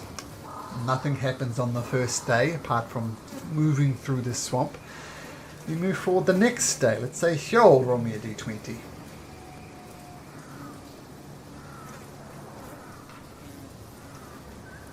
Out of curiosity, no pings from Torques? No ping. Who took the who took the other one? Just so we know who's Pinky. okay. That was the one from Harveston. You're wearing Pinky? He has a silver one. Yeah, and... Or no, I have the Harvest one. He took the one from Gorso. Yeah. Oh yeah, Gorso. Sorry, yes, Gorso. No, there's no Harveston ones. Or the You have the I one had from the the Queen. yeah, I had the and first one, Pinky. So Pinky has this one. Okay, you got one from the Queen's finger and one from Yeah, Lord that's- Gorso's finger. And Yep. remember, you went to Harveston, but there was no thing there. Not the least of which Haran Blackbone. Well, no, we got the red lead cloak. on the one that we have yet to. Yeah. And the lead leads here. Mm-hmm. Okay, cool. Well, on your second day of travel, pushing through the swamps, there's the usual creatures you might meet in the swamp. Nothing that poses any danger to you, though. And you push forward uneventfully through the swamp. So let's just say if you're not long rested already, consider yourself long rested. Haven't had a lot of combat lately. And the penitentiary. Just check. Map here. Yeah.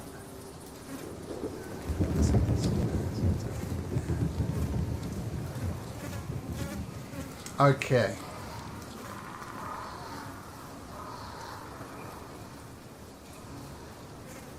Okay, let me just drag you onto the map here.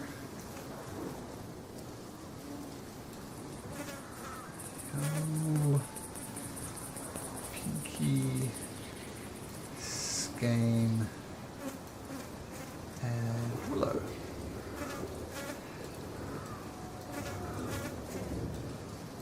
Now, just as a thought, Raymond, they're going into a penitentiary. I may or may not resolve it this session, but maybe that's a link for your character. Just something to keep in mind. Yeah, for sure.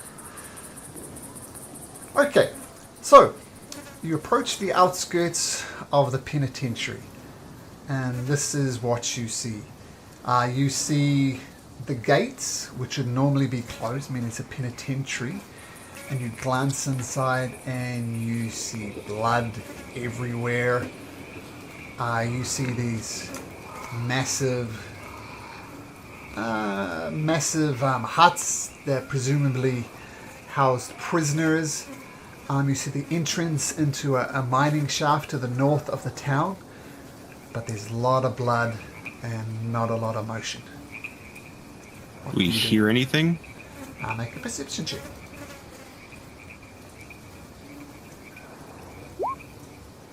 I hear blood. You hear blood. Yeah, even Skame's keen ears don't pick up anything. I mean, normally, this is a hive of activity, right? At the very least, it's a working penitentiary. It's a working quarry.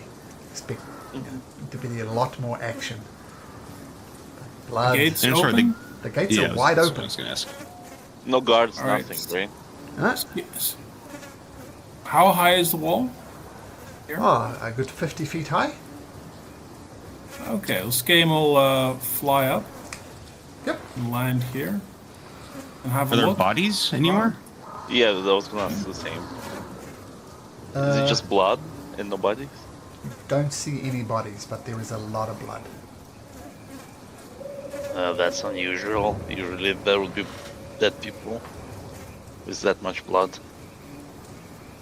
Okay. Well, Skame will move around. I've read some zombie stories. I don't know. I don't think I like where this is going. I'm Assume- thinking go through the. Yeah, Sure. I'm gonna. Yeah, apart from obvious things you can see on the maps game, as you scout around the outside, you don't really notice any motion. I mean, there's a cart here with rocks in it that leads deeper into the mine, but apart from that, nothing much. Up down. I would like to check the huts or anything that you see. By Yeah, Yeah, what are sign. these like? Are they just There these are little structures here? yeah, simple houses. If you want to check these hay-looking things, you can. Yeah. Make an investigation check. Investigation. No, that's not my port. That's... Oh yeah, definitely. I'm gonna take a look at whatever this is. This like blocking? Like it's like barricaded? Uh, s- um, Like all these barrels and whatnot? yeah, but they're not that easy to, not that difficult to negotiate. Like, you don't know why they would put there. I mean, you can just walk around them and into that building there. I'll But just Pinky, observe what- for now. Yep, well, Pinky. I'm choosing you because you rolled a 1 on your investigation. These two massive creatures erupt up from the mud around you. They climb up through the mud. And they're going to take... Ah, what the fuck? Oh, sorry, just didn't quite set these up right. Actually, while I'm sorting out my slight mistake here, why don't you guys Roll for initiative.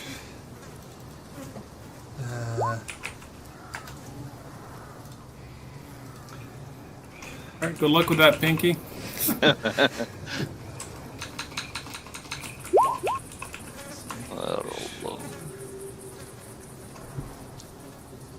Oh, we all. Yeah, we all rolled We're all a pretty bit surprised. garbage there. Yeah. Actually, you are surprised. So subtract... either roll from disadvantage for your initiative. It's or- disadvantage. Yeah. Yeah, it's disadvantage. Disadvantage. So I was nope. So minus 10. 5, I guess. A 7 is good.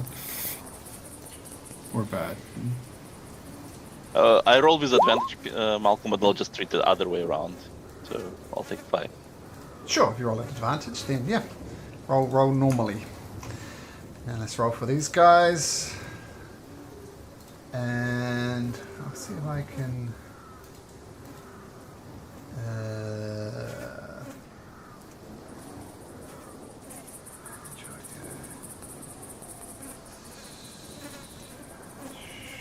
Sorry, just... But I would do. I would retcon a bit. I would say that Pinky would have shield up just because there was blood Sure. around. Yep, that's a sensible thing to do. I just wanted to make sure. Did we get a couple long rests in You after did. the Yeah. bridge? You do. Yeah. Okay. And we'll go for this one. Oops, stop that. There we go. Once again, sounds coming through roll 20. I'm not sure what's up with Kinko, but I need to roll these guys into initiative. Alright. And they rolled poorly. Okay, so you see these big lumbering creatures come out and about to smash the crap out of Pinky. Willow, though, despite you being flat-footed and rolling at disadvantage, you rolled really well. Did you roll at disadvantage, Willow? Shouldn't you be a 14? Oh, yes. Okay, let me adjust your Nice. 14. I think you're still the best then. You're the 14. Okay, everyone else is good though. Okay, so... Well, as I say, so we'll make Willow go first, then we'll do Chipper. So Willow, these massive earth creatures just burst out of the mud and about to beat the crap out of Pinky. What do you do? Willow's gonna like, and he'll kind of like hold out his hand and go, "Let's even the odds." And he will go ahead and cast enlarge on Pinky. Let them fight. Nice. And then after that, I'll just Willow move over here, and we'll end the turn for him, and then for the Drake.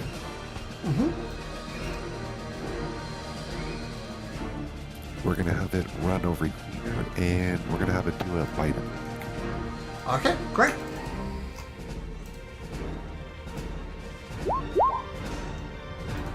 Oh, that's definitely gonna miss.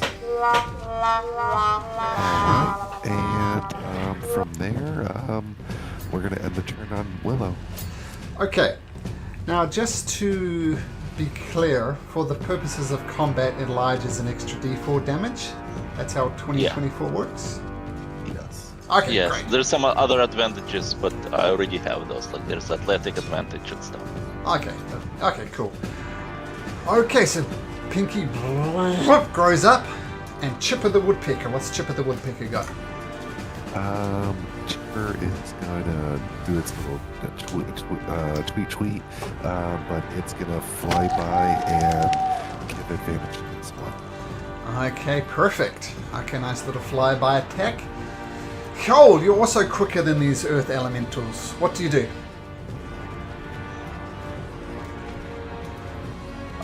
I would like to.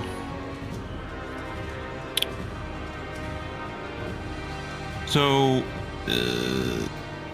actually, I'm not gonna do anything big yet. I'm just gonna try to vicious mockery the one up top here. Okay. Oh Jesus! Well, let's see if it gets through to them anyway. 14. They take 2 points of psychic damage. I assume the one closest to you. As you Yeah, and viciously disadvantage on his next attack. Oh, wait. Gave him 2 hit points, not minus 2 hit points. And so he's at advantage and disadvantage on his next attack. That's just one attack, so it's got 2 attacks. It's just the first? Yeah, just the next attack he makes. Okay, great. Okay, cool. Nice. Back up a little bit. Okay, so this earth elemental. Just make sure.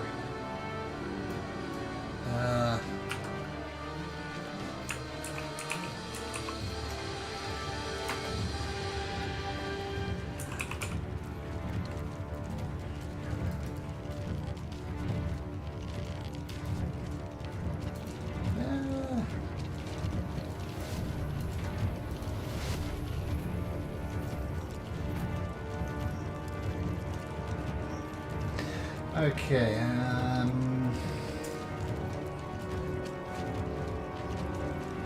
okay, so this massive creature's covered in mud. It's hard to take out much of its form, but it takes a massive fist and drives it down on top of Pinky's head, rolling at disadvantage thanks to the vicious mockery. So the first one, boom! The natural ones are flying and misses horribly. Yeah.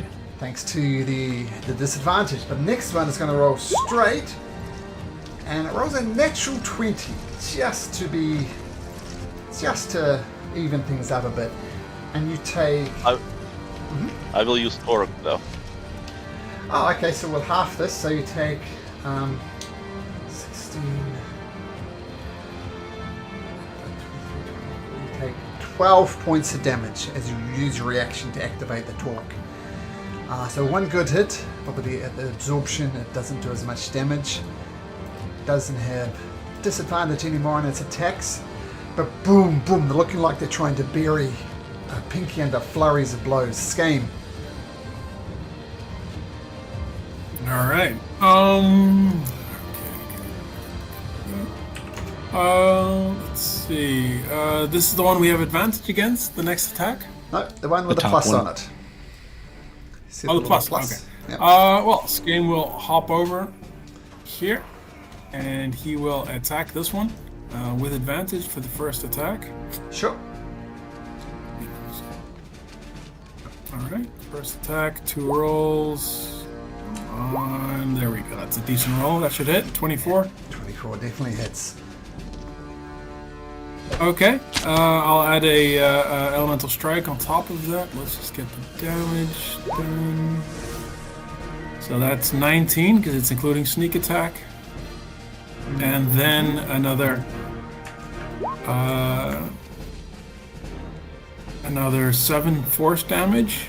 Got And it. I'd like it to make a DC 14 strength save. They'll probably pass, but otherwise it'll go prone.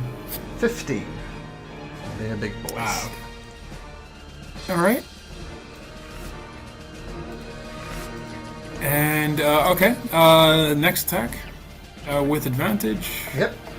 Yep.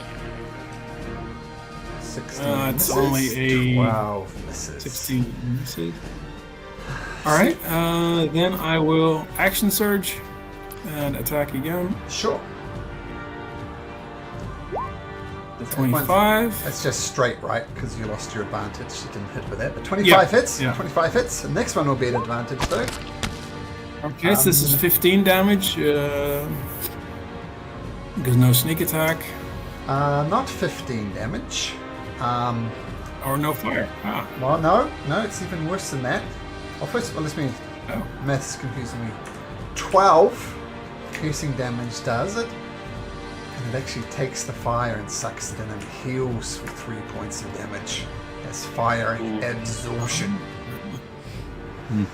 Okay, I will turn off the flame. Flame off. Flame off, yep. And with my final attack with advantage. 23 hits. It Alright, might be a that'll be a natural hit. 20. No, not with that, but 23 definitely hits. Okay, roll damage again. No sneak Alright, attack that's damage. 10 damage. 10 damage, yeah. Okay, great. So big chunks carved off it, but it's going to take a few more blows like that. Is that your turn, Skane? That is my turn, yeah. Pinky. You're between a rock. Right. You've been in a rock and a rock place. Surrounded by these rocky type creatures. What do you do? He says, life mod, and swings his small, rolling 14. 14 misses.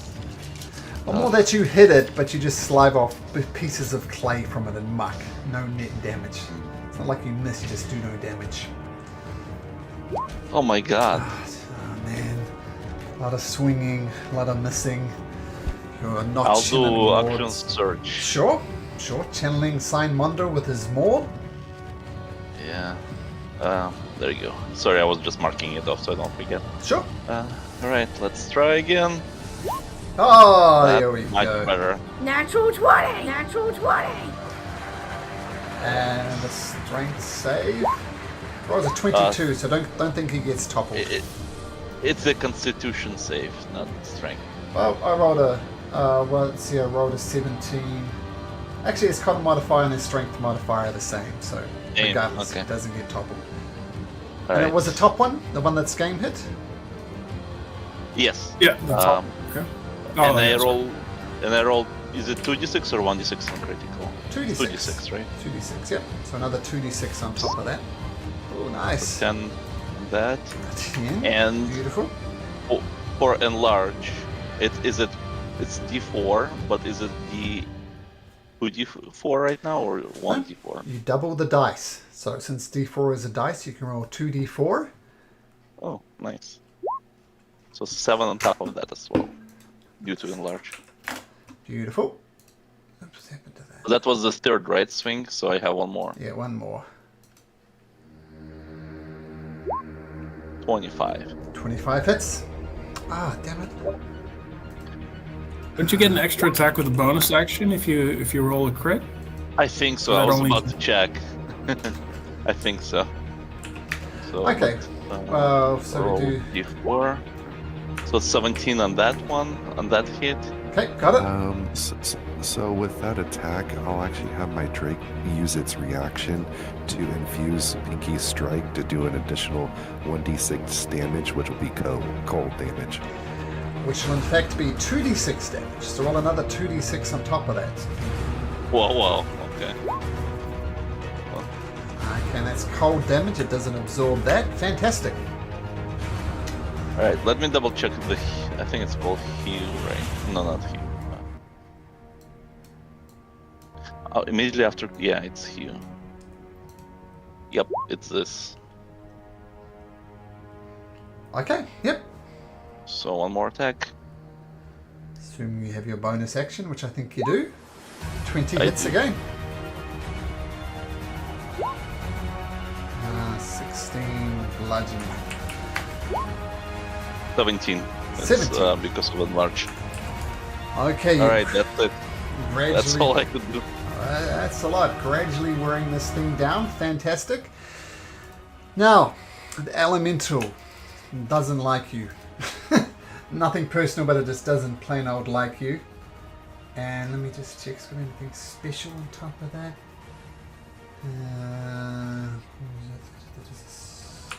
Fire absorption. Okay, so massive fish. Boom. Another natural 20.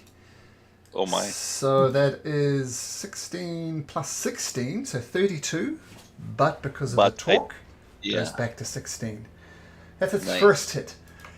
Boom. Second one, everything balances out. It's a natural 1. Okay, so the torque is very much keeping you up, Pinky. That could have done a lot of damage. But we swing back to you, Willow, as you're concentrating on the enlarge. Alright, so Willow will go ahead and move up a little bit, and I'm going to have him kind of like arc it back and kind of lean back a little bit, and he's going to extend his upper body forward, but he is going to let out some phlegm. Ugh. So we're gonna do corrupting ichor. Okay, so you have to hit, right? Yeah. Okay, let's see how good your spit is. Your spit is fantastic. Natural 20! Natural 20! So it gets covered in green. Let's have him covered in green, and you do 13 damage. But since it was a crit, I get the roll again, right? Another 2d8, yes.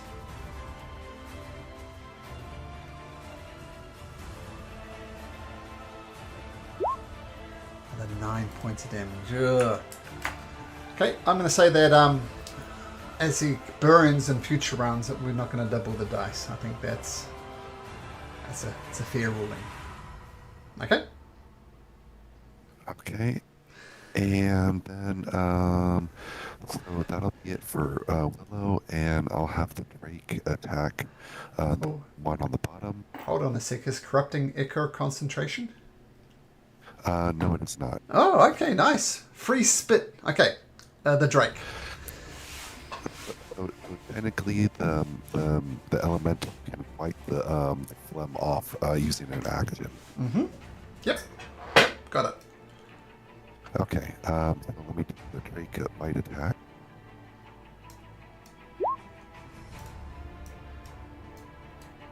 Okay, just 14 misses.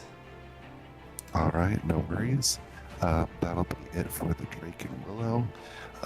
When it gets to Chipper's turn, I'll have it do another flyby and give advantage to that top one.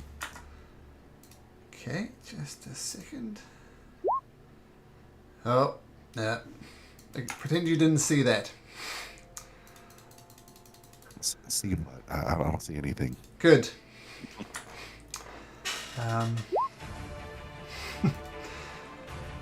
Change never whisper rolls to always whisper rolls. Okay, so the Drake misses. That was Willow's turn. Chipper. Yeah, like I said, I already moved him, so he did fly, so he's going to mark that one in flap. Okay. And it burns on its turn, right? That's when we roll the extra damage. On target, let's see here. Yes, at the start of each of its turns. Okay, cool. And Chipper went. Okay, and now the surprise. That's not really a surprise. An undead creature lurches out of this building, seemingly attracted by the sound. Oh, was it really zombies? I was just joking. Oh. And it comes over to... Yep, that's a good guess. I will say they're not actual Thanks, Huel. zombies. They're not actual zombies. Fuck me, right? It lumbers out, moving surprisingly fast, faster than zombies you encountered in the palace. Oh, good. It's Oh no, they're 28 days later zombies. yeah, exactly. Yeah. And they Fast forward zombies. it rakes its claws across your back. Make a so I assume a 21 hits game. No, Skame, it would hit, but then Skame uses his fancy parrying work and increases his armor class by 3. So he has 24 now. Oh, so okay, so it rakes, but you parry it away, no problem. But then another one of these creatures comes out. And this one lurches out of the building over to Willow and does the same thing. Oh, jeez Louise. So, rakes its claws across your back, but rolls a 9. So both of these creatures emerge, attracted by the sound of combat, it seems, but ineffectively attack. Hyo. Alright, there's a lot of stuff going on, so now I'm gonna try to do a little control over here. Try to focus on that elemental and the zombies. I'm gonna try to handle this one to I'm gonna try to polymorph this guy, the big elemental. Sure.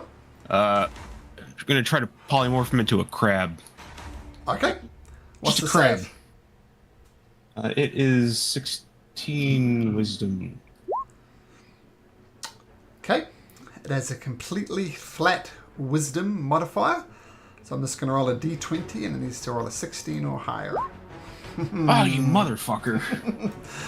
Polymorph doesn't work. No. Never mind. Go back to the elemental. Okay. Is that your turn, Joel? You're going to stay there? Any bonus actions? I'll toss Pinky an inspiration. Okay, so Pinky gets bardically inspired.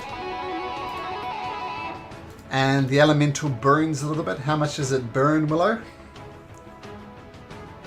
So since it's a 3rd level spell, it'll be 2d4. So let me roll that for you. Okay.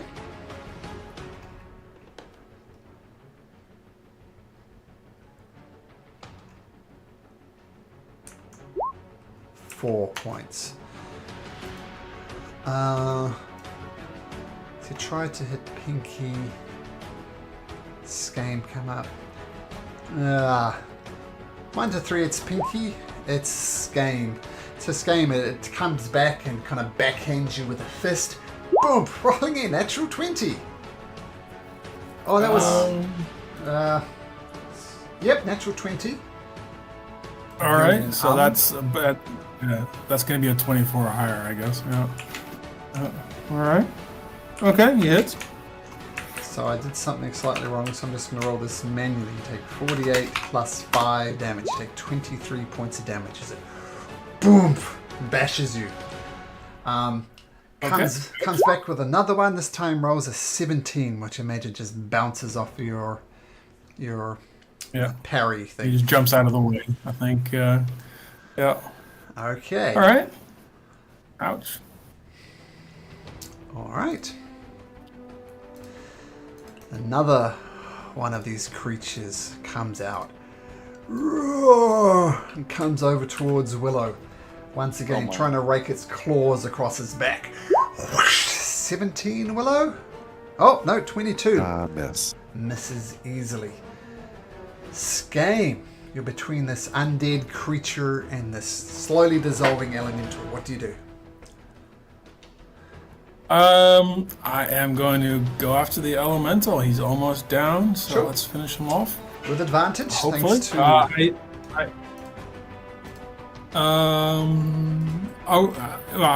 I hit my last attack, so I should have advantage. We have advantage anyway I'm because gonna of the need it. flyby. Because 15 misses. Okay. That's 25 will hit. 25 hits.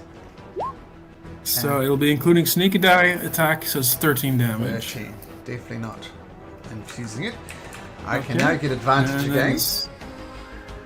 Second attack. Almost a crit. And Nope. that's a 19. Nope. Oh, wait a minute. It does not. Nope, does not hit. Armor class 20. Wow. Yeah. Okay, and then he will do a bonus action. He will do a second wind to heal up a bit. Sure. Oh, nice. It's max 17 hit points back. That is 20 on plus. Okay, 17 win. Healing yourself up as a bonus action. And you stay where you are. And that's his turn. Yeah. Okay, Pinky. All right. Bardically inspired. Yep. Bardic Inspiration adds to the hit, right? Not to the damage. If I remember right. I think you can add it. Is it to either? It's a skill rolls, isn't it? Or is it also attack It's rolls? It depends on it's the if you bard, fail isn't it. it? If you fail it, yeah. If you fail a test, you can add it. Okay. Or anytime you. Well, here's.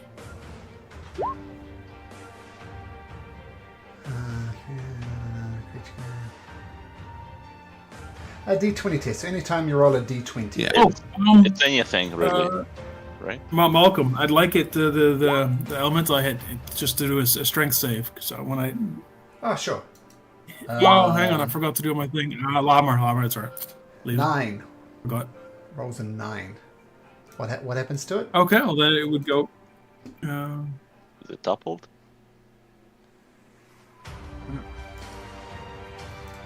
No, I forgot to use my elemental strike, so then I can't topple it or anything. So Oh, okay. my Cool. bad. Pinky. First small hits once again, but does no damage. But you're bardically inspired, so a 24 will hit. Alright.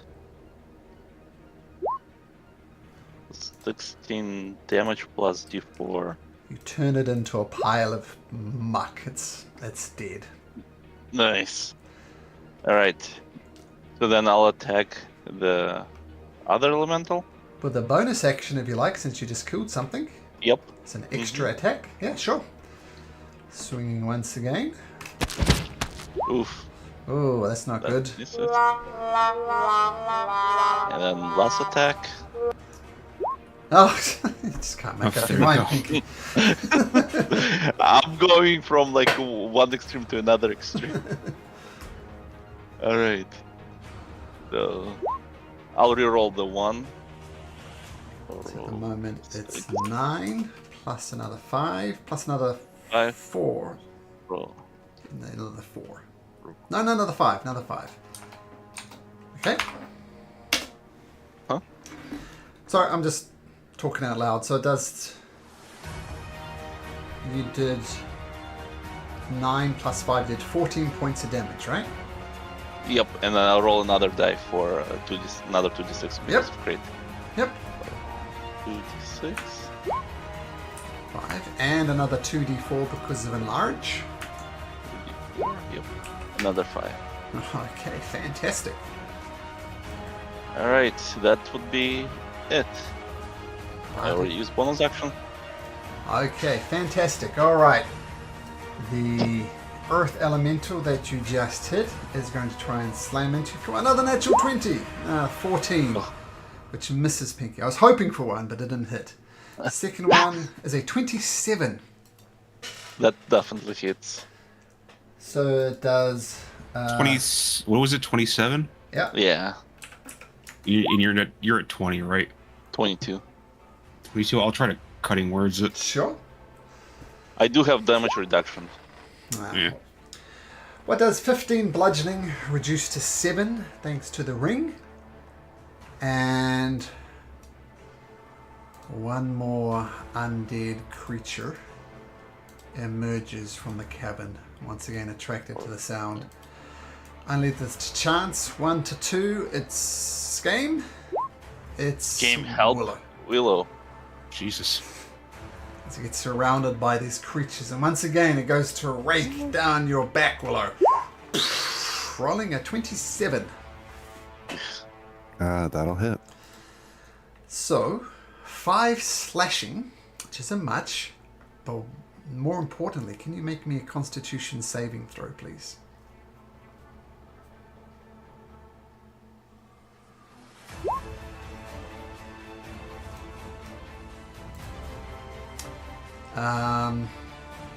That's a fail.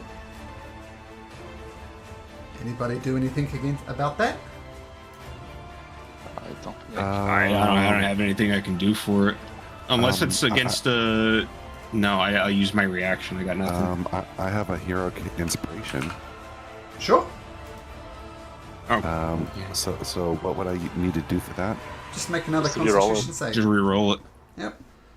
There's a clue you're looking for a 15. 9. Okay, you make it. I would all need you to make a Constitution saving throw, though, because you did take damage. So this is to keep concentration on Pinky. DC 10. Okay, all things are good. And you thankfully avoid the paralyzed condition, which would have been bad. Oh yeah. Okay, I think we'll end it there at the top of the turn order, and we'll pick it up next week. And Raymond, just shoot me a DM, and maybe we can discuss options. So I think I'm going to roll like a. I'm already sort of like futzing around with it. I think I'm going with a cleric, a light cleric, an elven light cleric. Nice. And we could say that he was captured and tortured as part of the queen's hatred of organized religion. Sure. Yeah, and then we can probably discuss offline about like the specifics, but I think that's the basic gist of it. Okay. is- Okay, cool. All right, so, wow. How many turns did we have? Was it 2 or 3 turns? 2. So you have one more. 2. Okay. One Yeah. more. I'll write. I'll put note down so we remember.